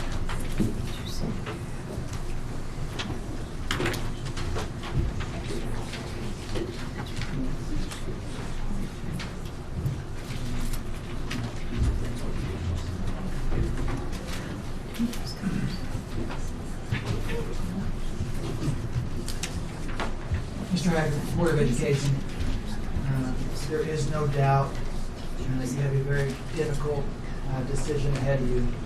I think you can look back to June of last year, and I think you'll find that our projections were off close to $6 million. And being a part of the meeting and work process over the last 6 years or so, we have shared salary projections with that committee, and it's been gloom and doom. And we've projected millions of dollars of deficit. In many of those years, we put millions of dollars in the bank. Our teachers, our support staff members, our administrators, they've taken less based on projections that never came to fruition. And we put a reserve balance now of $40 million in the bank based on that. So you have a difficult decision because no one has a crystal ball. We do not know what June 30th, what that final number will end up being. And so we met with the Meet the Confer Committee probably 4 times. We brought the teacher and admin index to the Board of Education, I believe in November, December, in January, and it's before you today. I think Mr. Leak had talked about administrators receiving more over the last several years. I disagree with that statement. However, in this case, both the teacher and administrative index are both tied to the same starting teacher salary. So forevermore, if you adopt both the teacher and admin index, they will ever be tied to the same amount of increase. And I think maybe that would make Mr. Leak happy in knowing that that percentage will be tied to the hip. So I'd be happy to entertain any questions that you have. Let me first, just to get it on the table, make a motion that we approve the meet and confer salary indexes for teachers and administrators. Second. Okay, questions?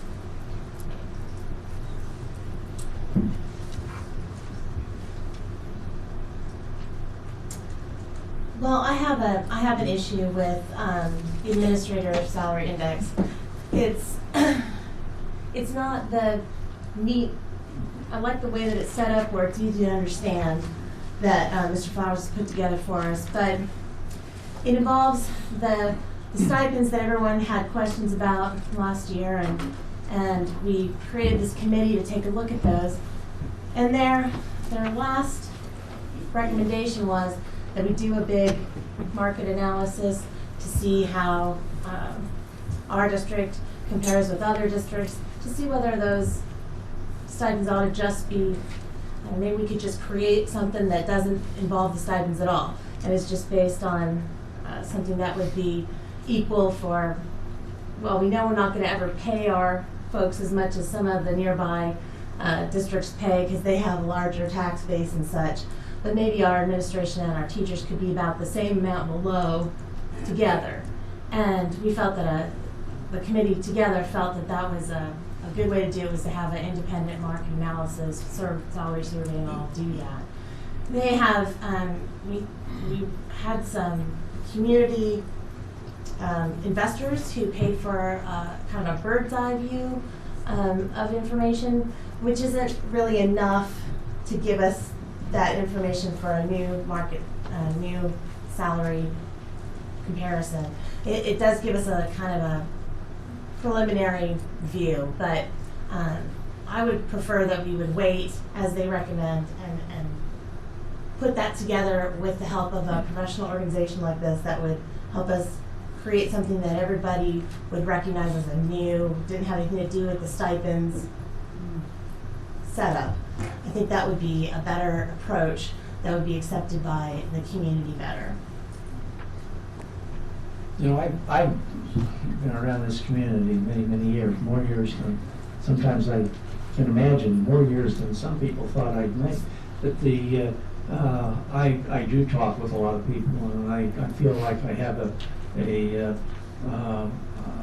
very good relationship in terms of knowing how people feel. And I've had so many people through at least the last 4 years since I've been on the school board talk to me about our fund balance. And quite honestly, people in St. Joseph, we can talk about 10% balances or 20% balances, or our auditor wanting 24% balances, but St. Joseph, Missouri citizen thinks that we're we're crazy to be crying poor when we have $40 million in the bank. And quite honestly, part of the reluctance that so many people that I've talked with have regarding wanting to pass or not pass a tax levy relates to that number. And maybe it's an excuse. Honestly, I don't know, because whoever you talk to, they're going to tell you what they feel, and they'll have their reason for whatever it happens to be. But more often than not, I have people telling me that $40 million doesn't suggest that there's really that great a need for taxpayers to be paying the taxes that they're paying in St. Joseph. And I know that the very, very most important child for my grand youngster, the very most important person for my grand youngster, who's a first grader, is that little teacher in that little guy's classroom. And I believe that until we find that it's absolutely impossible, and I don't know what that magic number is. Maybe it's $20 million, maybe it's $14 million. I have no idea, but it definitely relates to the public being willing to support our efforts to provide the best for our children. But I've sat on this board for 4 years, and for 4 years, I have been told those comments that we're gonna be deficit spending this year of $1 million, $2 million, $3 million, and then we turn around and we put $1 million, $2 million, and $3 million in the bank. Well, I'm sorry, those aren't $2 and $3 million swings. Those are $5 and $6 million swings, because the deficit doesn't come and the money in the bank does. Now that's a good thing, and I know from the information that Bo's given me, because frankly he's done a great job of laying all this out. I really think we're getting close to the end of having these surplus dollars showing up. But I think that the administration has time to sit down and really plan. And frankly, I'm not wanting to balance the budget on the shoulders of our staff until it's absolutely necessary. And I believe that we can go at least one more year, and we have time to really make things happen. And we also have time, Cappy, to take the information that comes from your committee that'll probably be pretty well established within at least another month or two, and be able to use that for next year and for planning for the next 4 or 5 years. So it's not going to be information that's not going to be useful. And at the same time, I just believe that until the gloom and doom that we've been talking about for the last 5 or 6 years, at least the last 4 years, begins to show up, I'm not willing to do what we did. And board, I hope you remember this, a year or two ago, we sat down in this room and we cut all kinds of dollars, and the public was madder than hops at us because they said, how could you do this? Well, we did it because the administration told us we were going to be looking at a big deficit. Well, when the deficit finally comes, and when the administration finally has revenue and expenditures to a point where we can count on those figures, then I'm willing to quit taking chances. Well, I gotta tell you, I've been burned too many times. And I'm not going to burn. I'm not gonna take the chance again this year on balancing this budget by not providing a staff increase that frankly I believe our staff deserves. But we're on a deficit spending track for this year. It's going to be deficit spending. That time is here now. We really don't know that for sure. And remember, this board, without the recommendation of the administration, added about $1.3 or $4 million of additional spending. We talked about some of those positions. Well, those positions didn't come from a recommendation from the administration. We as a board felt like we wanted to fund those things, and we did. We had staff come to the meetings and ask for those things.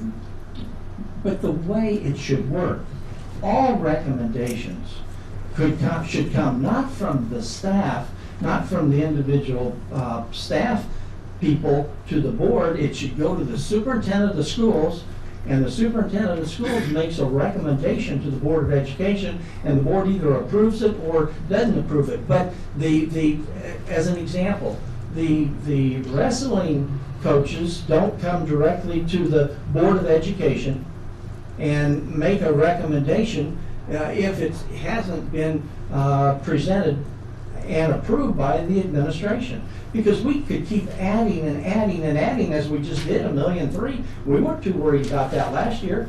And really, we weren't worried about having that deficit for this year.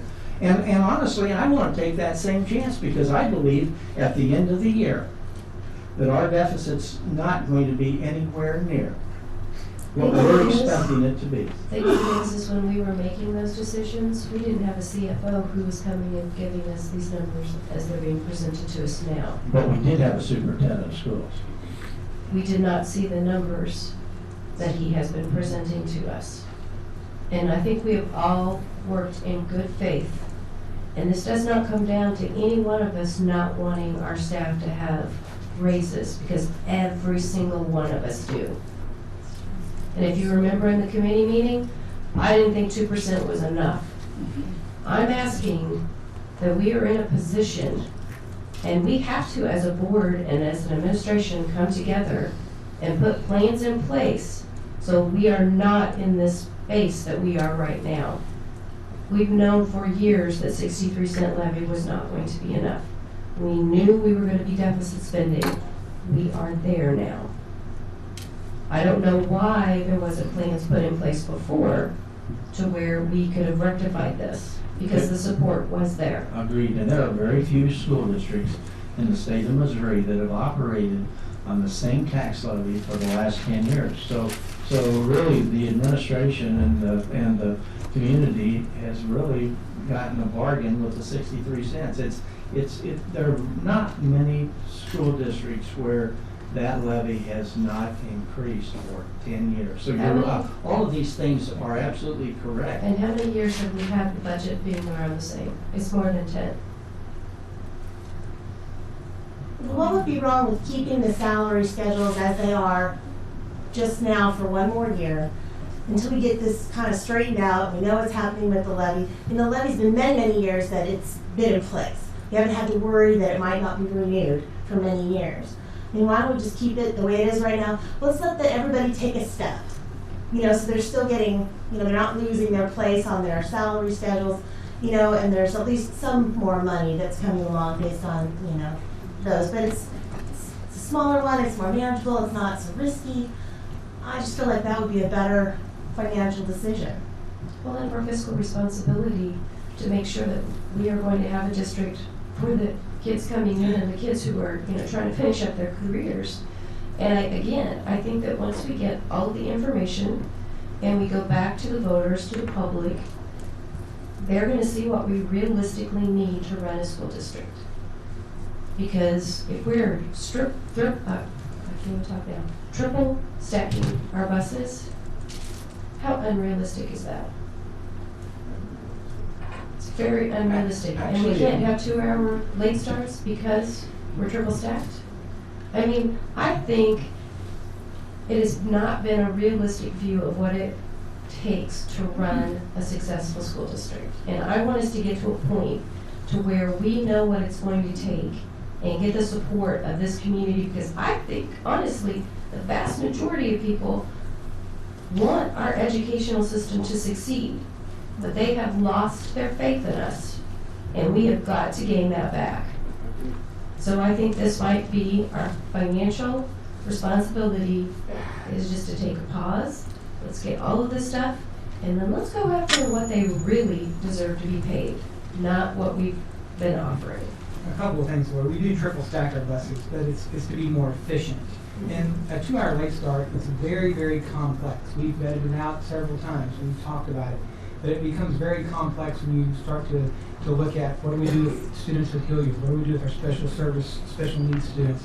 So it becomes very complex for just to say we're going to do a 2-hour late start. And what I've been told is when they surveyed the community in the past, the community didn't like this 2-hour late start. That was just an example I was throwing out because, quite frankly, it's still not clicking on all cylinders. Okay. But I'm just saying that when we look at this and through everything that we went through, all the community engagement, all of the information that we took in and absorbed, we realized then that we weren't doing everything that we should be doing or could be doing. And I know the very first presentation that we made, we were at a group, and the youngest person there besides the two of us was 67, 70 years old. And the guy got up, one of the guys got up and said, shame on us, because we have not taken care of our school district. That's what I'm saying, is that I don't think that the community has a realistic view of what it takes to run a school district, because I think that we have whittled down staff, we have made cuts and concessions, and it's ultimately what it boils down to is not fair to the kids. And that is who, as I said in our policy, number one, that is our responsibility to make sure that these kids have the best education that they can get. So I'm just asking that we do the right thing and we really find out what it is going to take and do that. You'll have an opportunity also for a Prop C rollback waiver, which will generate about $5.5 million additional beyond the 63 cents. So that's something, and once that's done, that will be reoccurring. So you also have that opportunity as well. This district does not have a Prop C rollback waiver. And that's information that most people probably don't have, but I want us, we have got to formulate a plan to move forward, and it has to be a realistic plan. And people have to be able to trust us in order to get that plan successful. I agree, and I know there's a lot of discussion, but the index takes care of a decade-old problem of stipends, whether it's a longevity stipend on the teacher side or whatever. It takes care of all that, and that would be a way to resolve that issue. It's very, very transparent. Bo and I had a discussion today. Admittedly, very transparent, correct, Bo? Very easy to figure going forward. Yeah, I 100% agree with Fred on this, that the administrator salary schedule via index is almost as transparent as you can possibly be. It tells you how much of a multiple they make over the teacher salary, and it's all there for everyone to see, and who starts at what range, and it also will make our staff more efficient as we manage the complex payroll system that we have. But I would say I'm absolutely a supporter of the index for administrators and for that. Well, the problem is that the stipends are being rolled into that, and the community is very suspicious of that. They don't understand what's happened with that, and I just don't think that's a good start to all of this. I think we should wait on that and just make a whole new setup with a marketing analysis group to guide us. The standard. The new, how you Yes, formatted it, because that makes so much more sense. So I do appreciate that. I have a question, but I have a comment before. Dr. Fogel, when you were talking about past years with budget, and I certainly do remember being a part of those budget cut discussions, and they were painful. But at that time, we still had the levy, and we were talking about what we're going to do to get the levy to renew it, and how much it might cost us then. We're at the point, I'd have to agree with most everyone in the room, but with Lori on this, that after getting the report on Friday from the community, we don't have the support at all for the levy. And so what we're looking at is a totally different scenario than we've been looking at for the last 10 years. And the last time a levy didn't pass, we had to make cuts. I was teaching them. So and so here we are at that same juncture. Levies, we're not going to take the levy in April, so we're looking at August. A lot of things are going to have to change between now and August for 39% of the community to go to 50, and now we're talking the whole community, not just the specific voters there. I would have to agree with the other things that other people have said, that it seems that this is a time for a pause.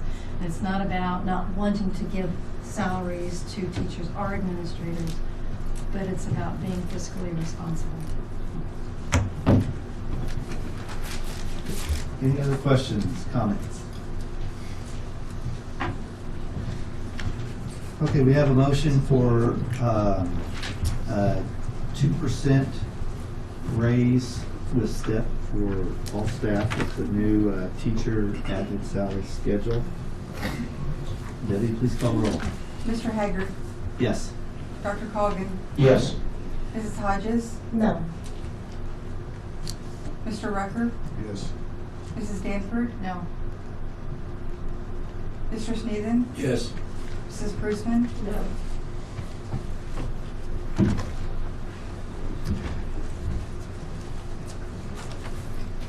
Okay, the next item on the agenda is the 2015-16 academic calendar. At this time, I declare the meeting open for the purpose of conducting a public hearing. Is there anyone in the audience who would like to speak to the issue of the 2015-16 academic calendar?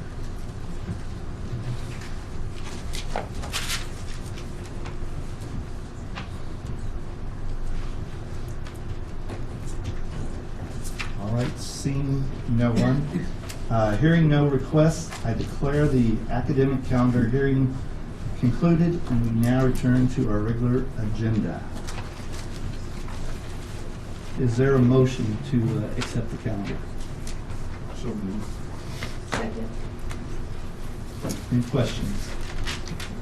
That's right, we're bringing a draft for 16-17 at the February board meeting, as we begin to do that. That way there's at least a draft out there like there was for this one for this past school. All right, thank you. Could I ask something with that? Dr. Zawalka, when you do that, I'm just, could you bring to the board, I guess it would be qualitative information, on what the staff thinks of the change in the calendar, since we've added. This year was the first year of the new way of doing it.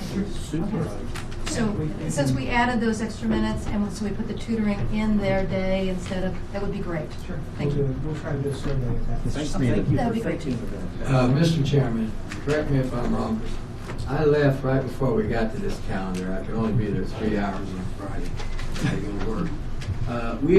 Didn't we approve this 2 year, the 2 year, is that right? Yeah, yes, you did. The difference was graduation And then dates. we moved graduation back to Sunday. Yes. So we actually have already approved this, but now we're approving it again? No, It's a different one, moving that yeah. calendar. Okay, but we're gonna do graduation on Sunday because everybody had a problem doing it during the week. Yes.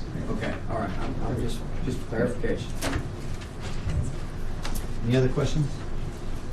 Debbie, please call the roll. Dr. Cogan, Yes. Mrs. Hodges, Yes. Mr. Rucker, Yes. Mr. Haggard, Yes. Mrs. Prusman, Yes. Mrs. Danford, Yes. Mr. Sneeden. Yes.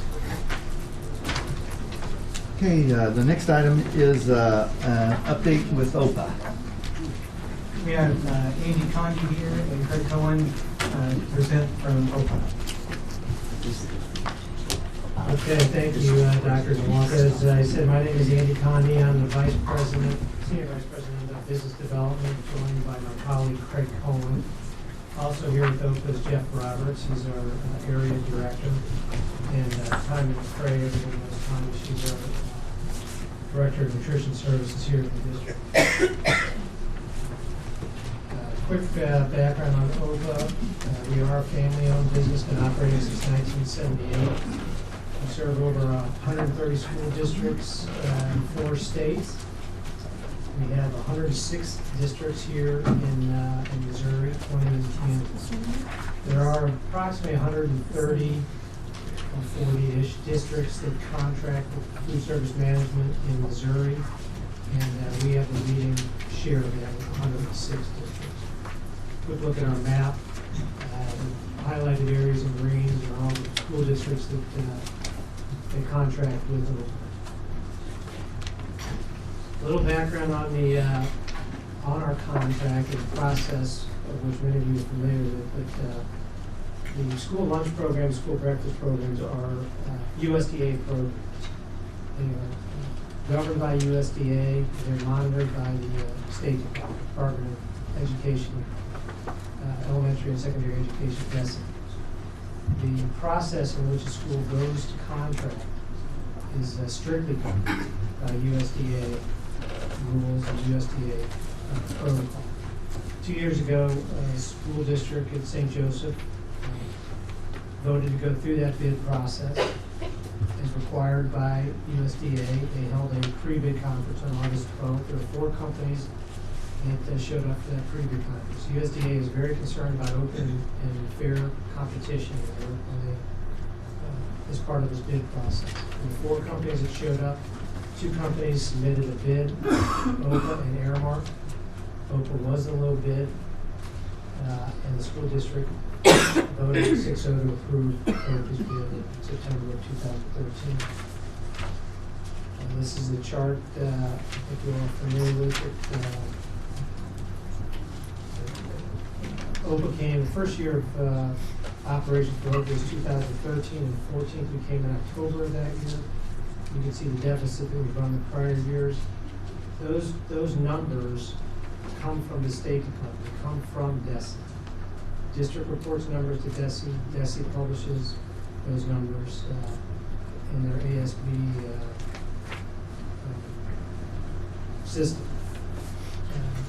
You can see then again the projection for this year in terms of operation, projecting another surplus for the district a little over $200,000. Turn it over here to Craig.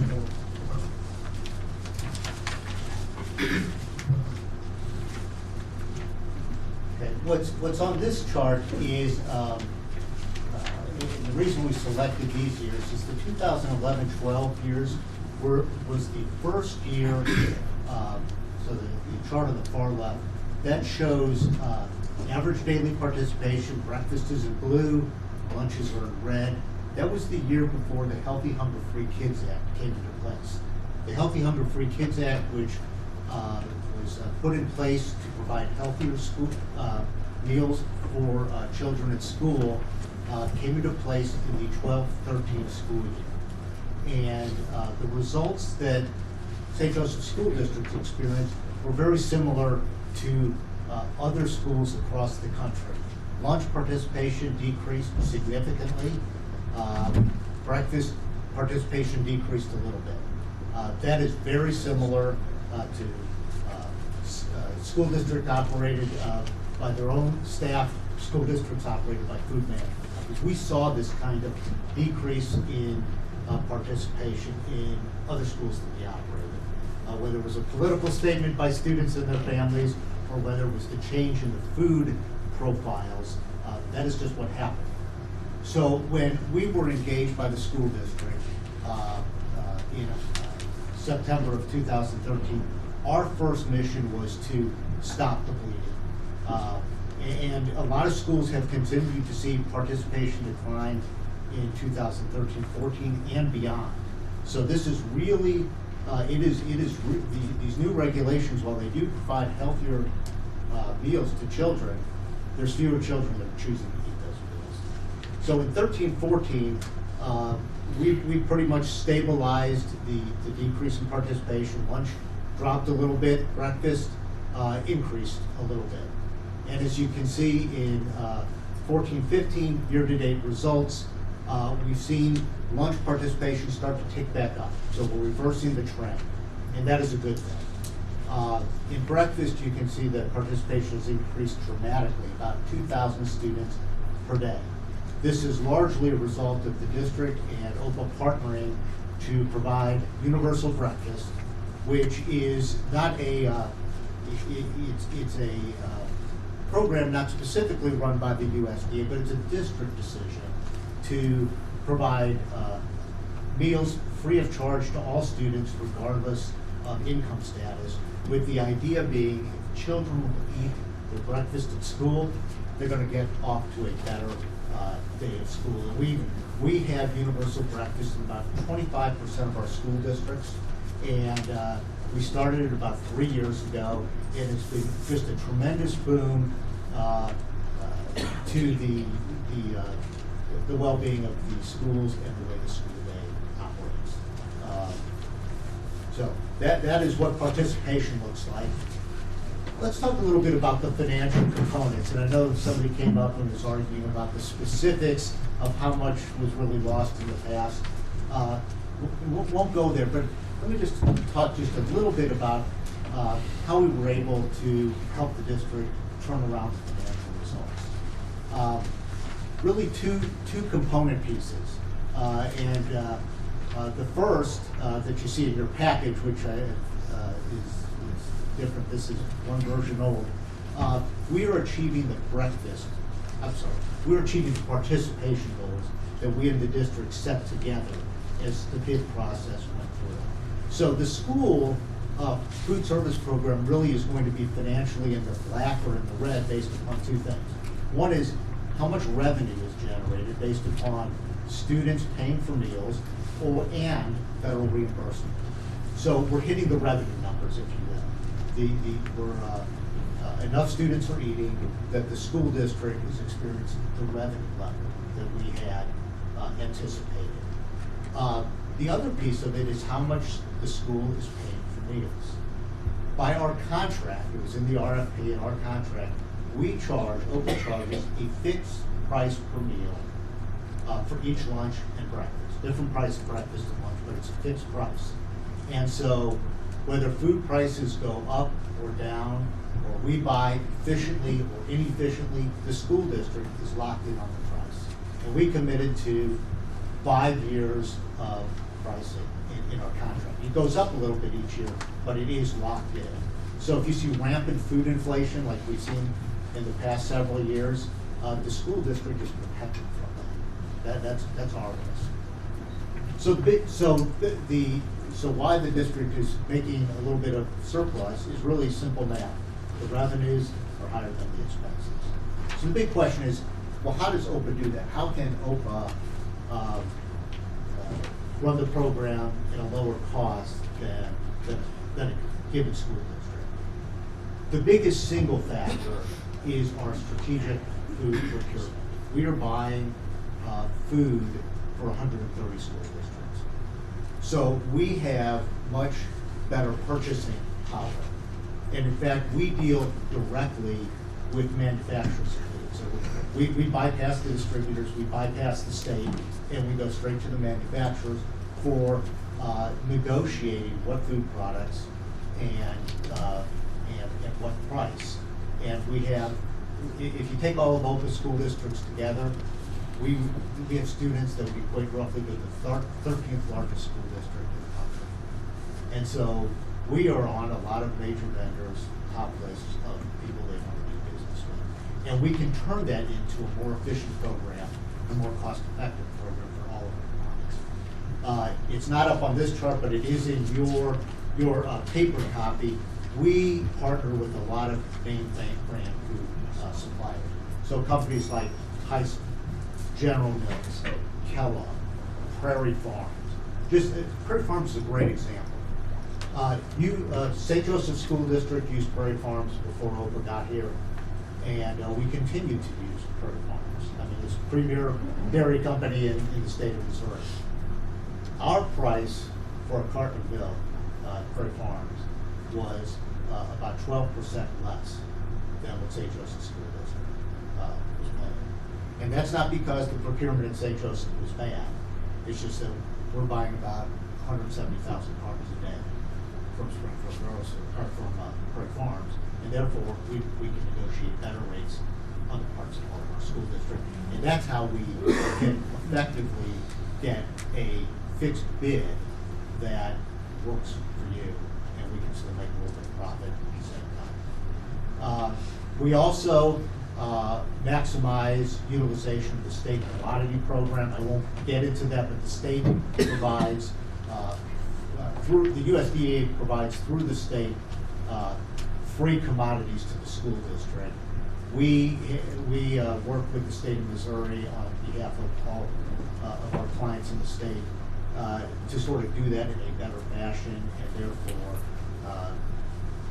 we get more utilization of commodity dollars than a given school district. And also we've done some inventory management. We've reorganized the warehouse to get better accountability of products. So that's sort of how we do it. It's largely on the food side. So I just want to switch gears here to community outreach. Part of what OPA is all about, you saw that map where we've got schools all over the state of Missouri and down in Arkansas and Kansas and Oklahoma. Well, we operate out of Chesterfield, Missouri, and we have people like Tanya McCrae here, and all of our, OPA, again, it operates through its people in each district. And part of our goal is to become part of the communities that we serve. And we do that by hiring local people as our Director of Nutrition Services. We hire locally, and we also try to outreach to the community. So here's a list of things that we do. A lot of this is sort of the OPA way of doing things, and others, frankly, are really, Tanya McCrae is doing just a wonderful job out here. We've got a monthly newsletter to parents and others. She's on Twitter, she tweets, she's the head of the game on that.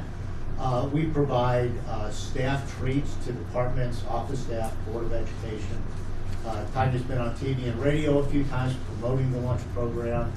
I'm delighted that you all took on Universal Breakfast. I mean, that is making a difference in the lives of your kids, and that's something we love to do.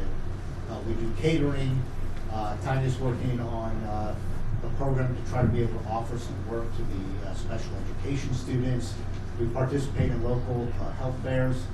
And frankly, if there's any ideas from the school board or the community how we can better connect with you, we love to hear that, because Tanya is a bundle of energy, and whatever we can do to connect with your community, we want to do that. I know employee issues have been on people's minds. Some things that Tanya has implemented here, specifically at St. Joe, and it really makes sense because it's such a large school district compared to many of our school districts. But we have a kitchen manager of the month program, recognizing the kitchen manager who's driving the most participation.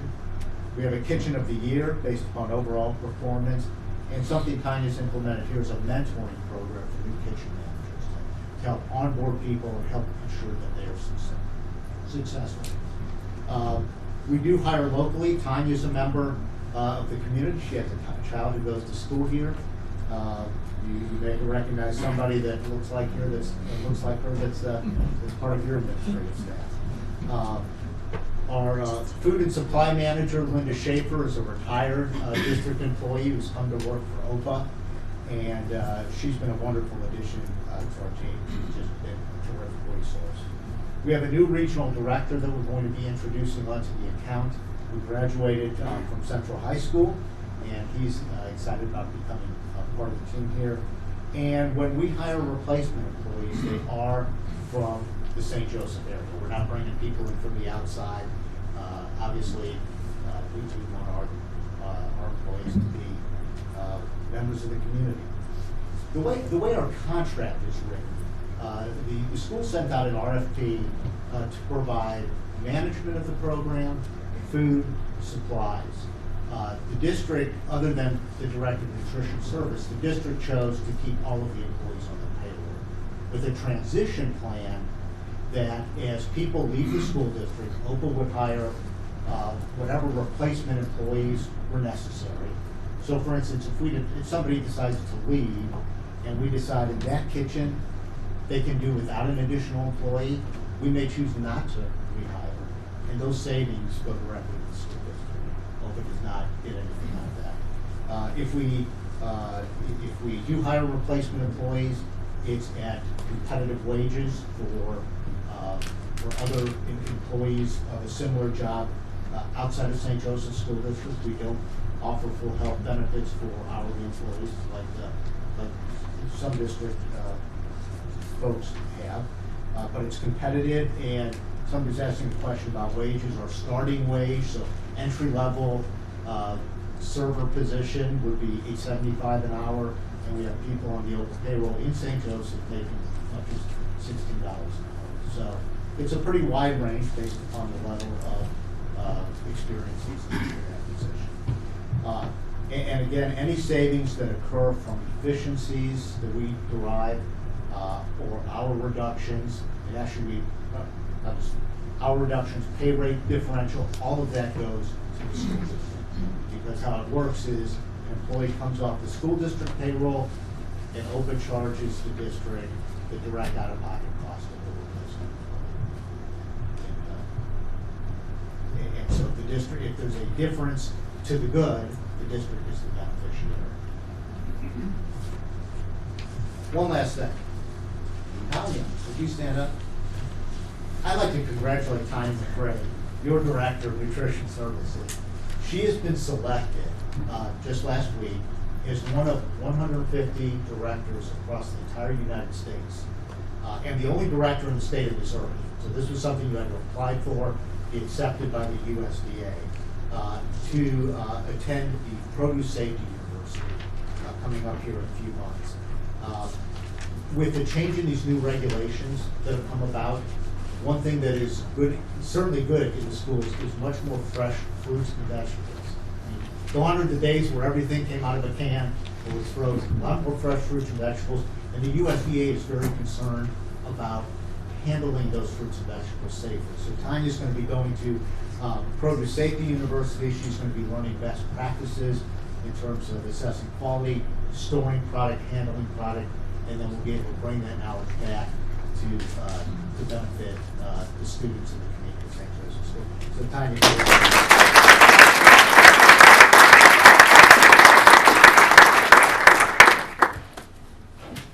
That's all we have. If there's any questions on the board, we need to You know, Yes, I have one, and I don't know how you answer it, and again, I know nationally there's been an 8 to 9% decrease in participation, and I just sort of did the math sitting here, and you're about right where that is from the time we began, from our program to yours, and so it's pretty much stayed that way. And we do offer, which is wonderful, a breakfast for all of our children.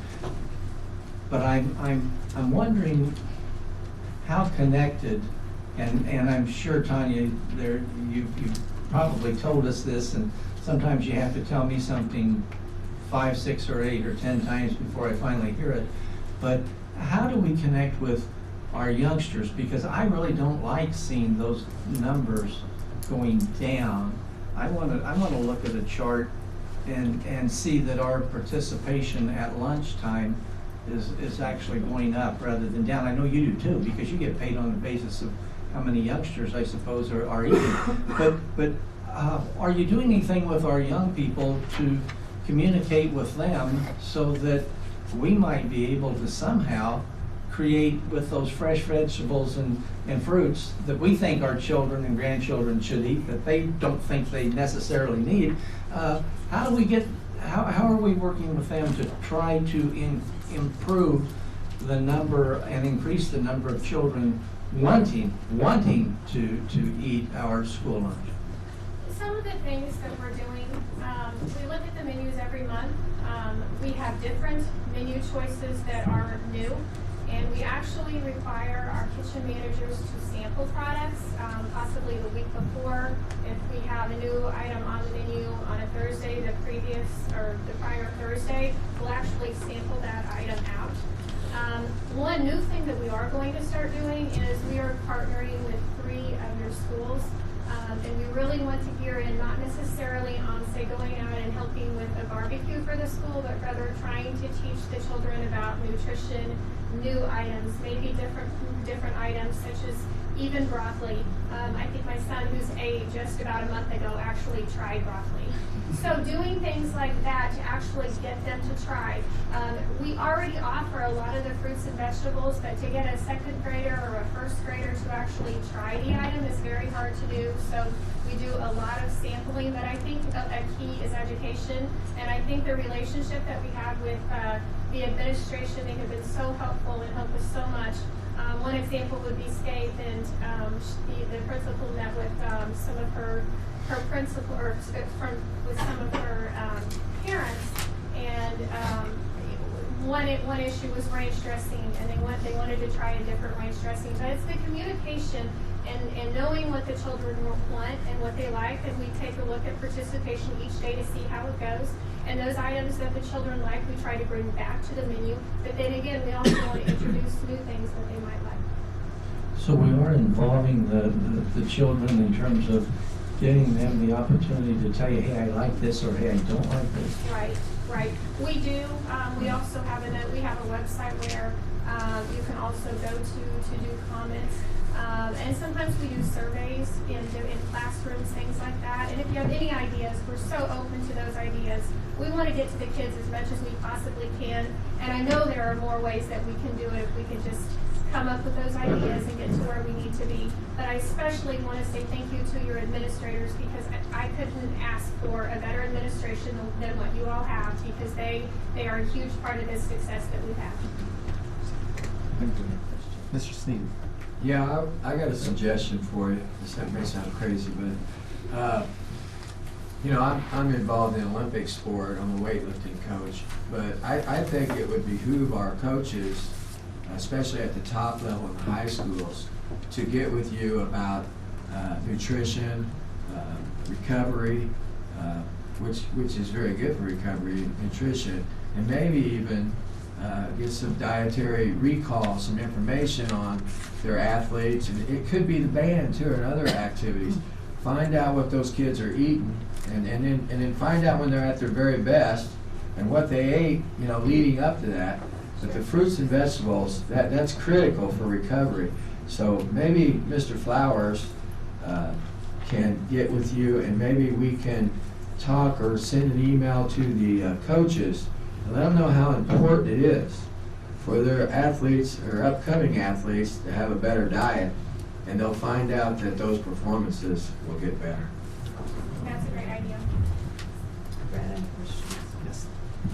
First of all, I want to say that from all of the students and staff that I've heard from, they are very pleased with everything that you all are bringing, and to get the fresh foods in there and not everything out of a can. I mean, it is refreshing for me.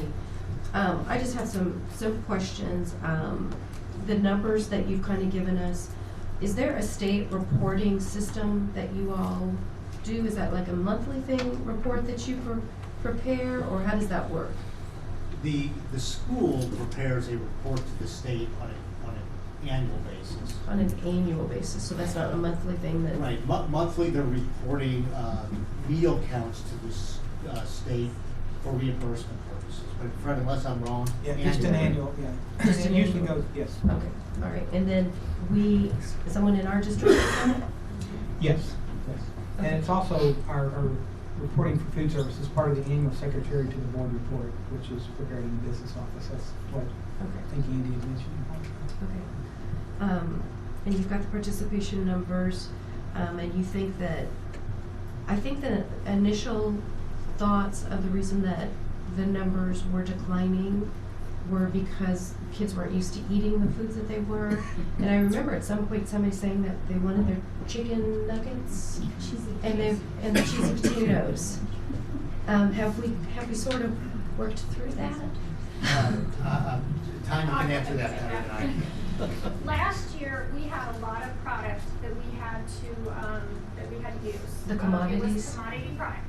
And trust me, it was a challenge to work through that product. I remember the junk in the can or something like that. It was Actually a Green Dragon. I'm not sure if I'm ever gonna forget the name Green Dragon. But it was a different chicken product that was a battered dark meat chicken product. It just wasn't the best of quality. But we had a lot of that product that we had to use. It was in the warehouse, it needed to be used, so we had to adjust our menu to work with that product. That product is something we don't use now, and we would never in our OPA program use that product at all. Cheesy mashed potatoes, huge ordeal in St. Joseph's. Huge. I just heard about it probably 2 weeks ago at a ball game.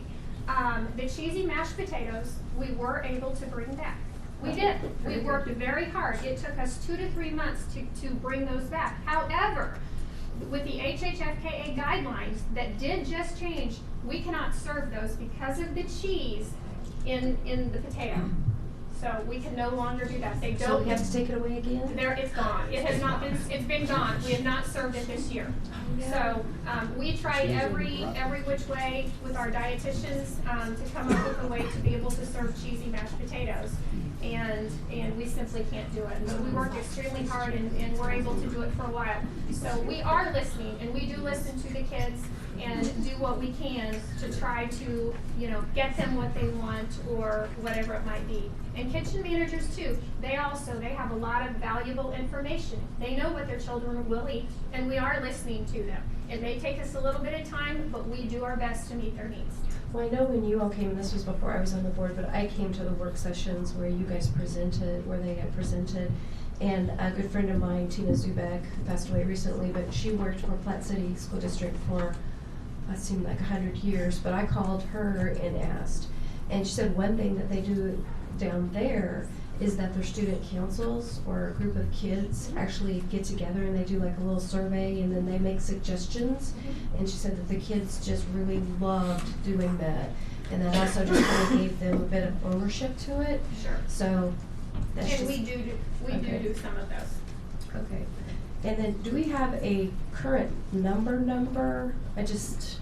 We're having figures, but how many students actually, the number of students, but did I miss that? Can you tell you about the eating every day? That are participating, yeah. Yeah, it's in one of those charts. So at breakfast on average, 5,456 children are eating a day, which is roughly half of the student body. And with that, we have about half the students eating universal breakfast or free breakfast.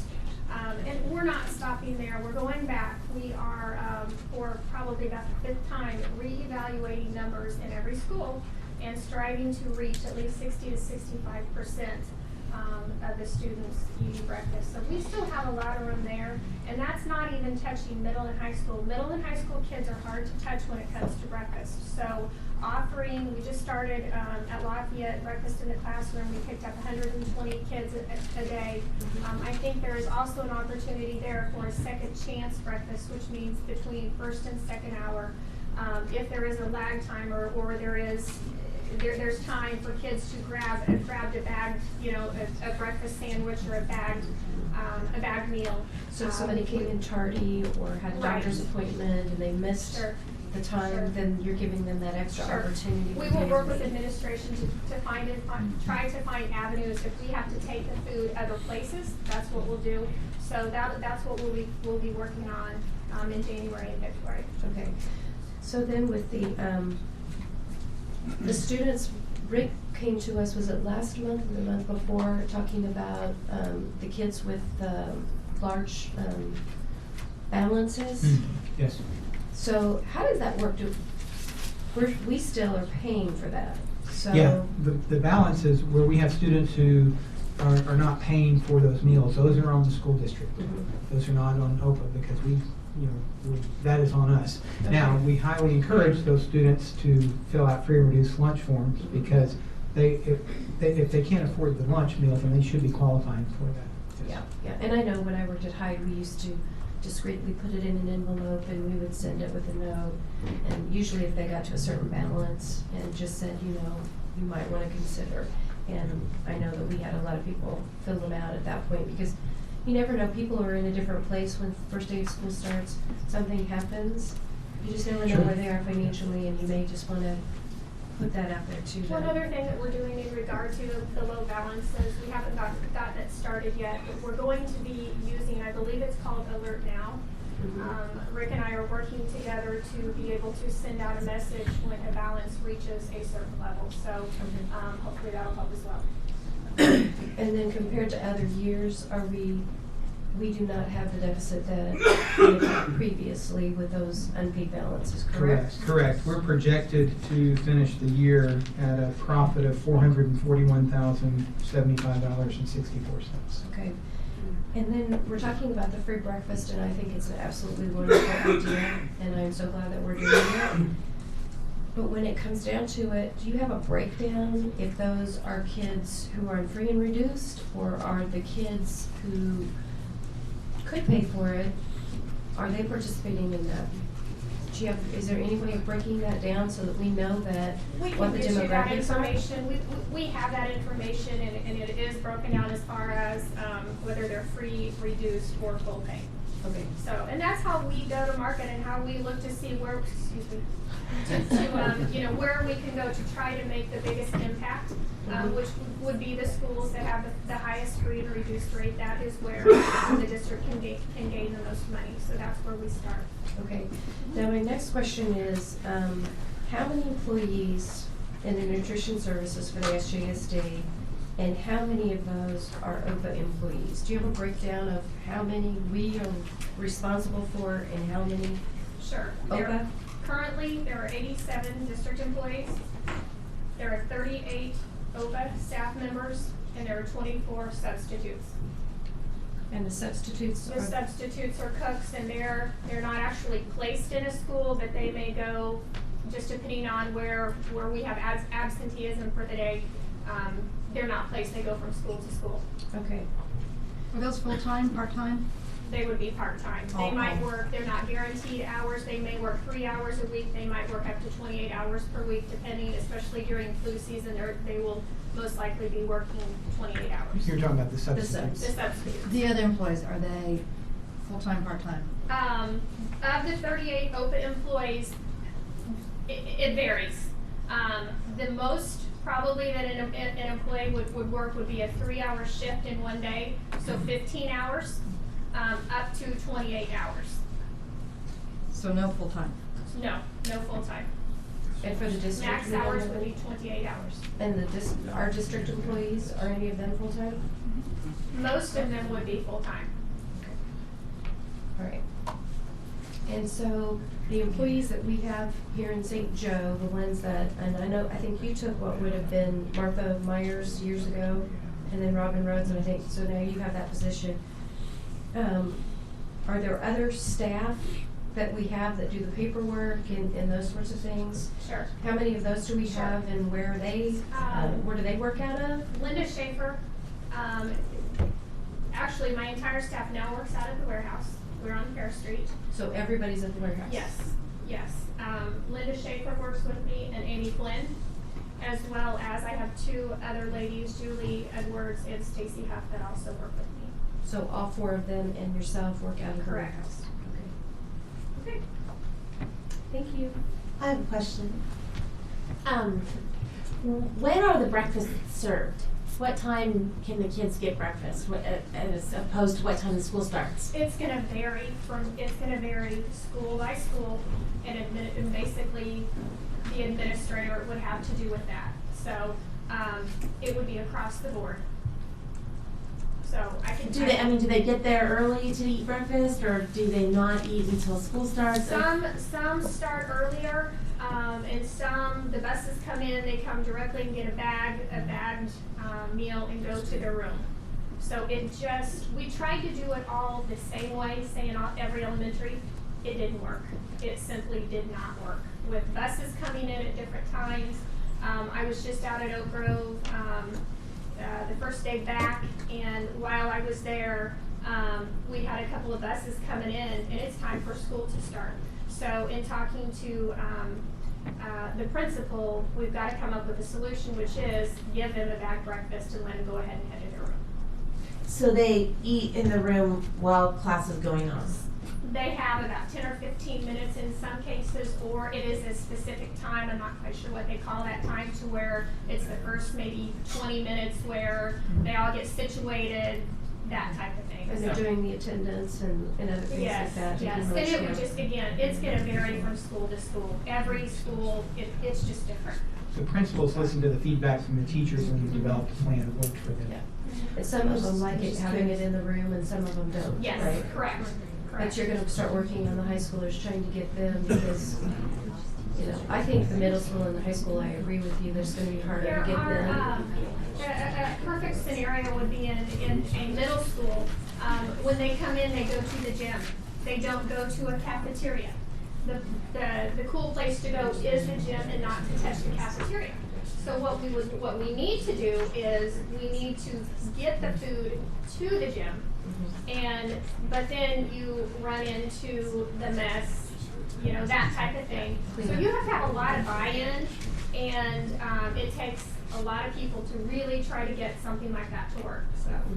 But you're all working together Absolutely. and coming up with a plan Sure. that will work. And I can't tell you enough how much we've gone back to schools, gone back time and time again to try to figure out ways to make it work, so. Have we taken into consideration children with gluten intolerances? Sure. Kids with braces who don't want to eat because they're afraid they're going to get stuck in their braces? Absolutely. I mean, I think those we are just work- the things that I think of. I think we work very well with the nursing staff as far as different allergies, things like that. So. How is the staff participation? We are doing staff specials at least once a month. I think that's definitely an area where we can improve. And it's you know, it's the habit of getting the staff to the cafeteria area.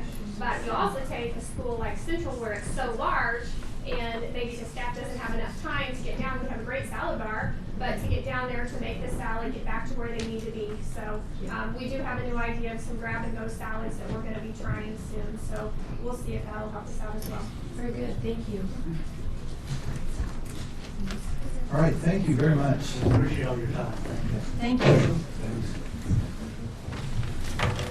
Okay, Dr. Zwolka. Yes, I just have a few quick points to highlight. One of the things, just to finish up with OPA, you mentioned the students who are working. We have a little work program through Ms. Firstmeyer and OPA we put together to allow some student workers to begin on-the-job training in the cafeterias at the 3 high schools.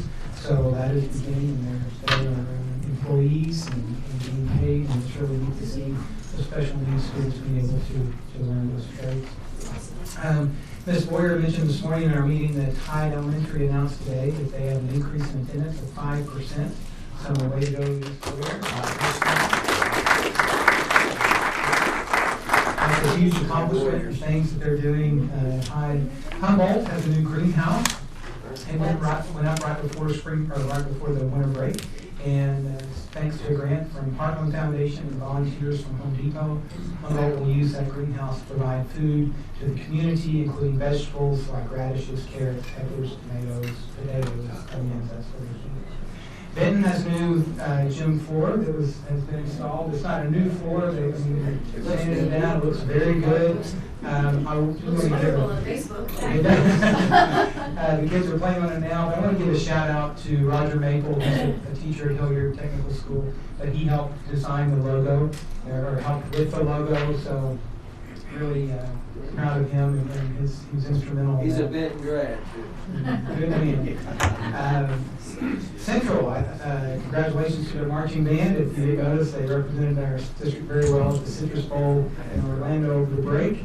And special congratulations to Maddie Moritoli. She was 6th grader at Oak Grove, but if you remember at the mayor's dinner at Thanksgiving, she was awarded an award from Mayor Bill Hoffman for the outstanding youth. And she represents a group of friends who've worked very hard to advocate for clean water around the world, and even got some wells installed. Things are well. It is winter season. We are just asking for patience as weather develops. We'll always try to let parents know as soon as we can, and we'd like people to know as much as we can. That's it. All right, thank you. Thank you, sir. All right, future meetings.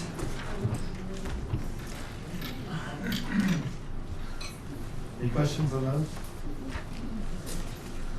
All right, then I'll entertain a motion to go into closed session. So moved. Second. Debbie, please call the roll. Mr. Hager? Yes. Dr. Cogan?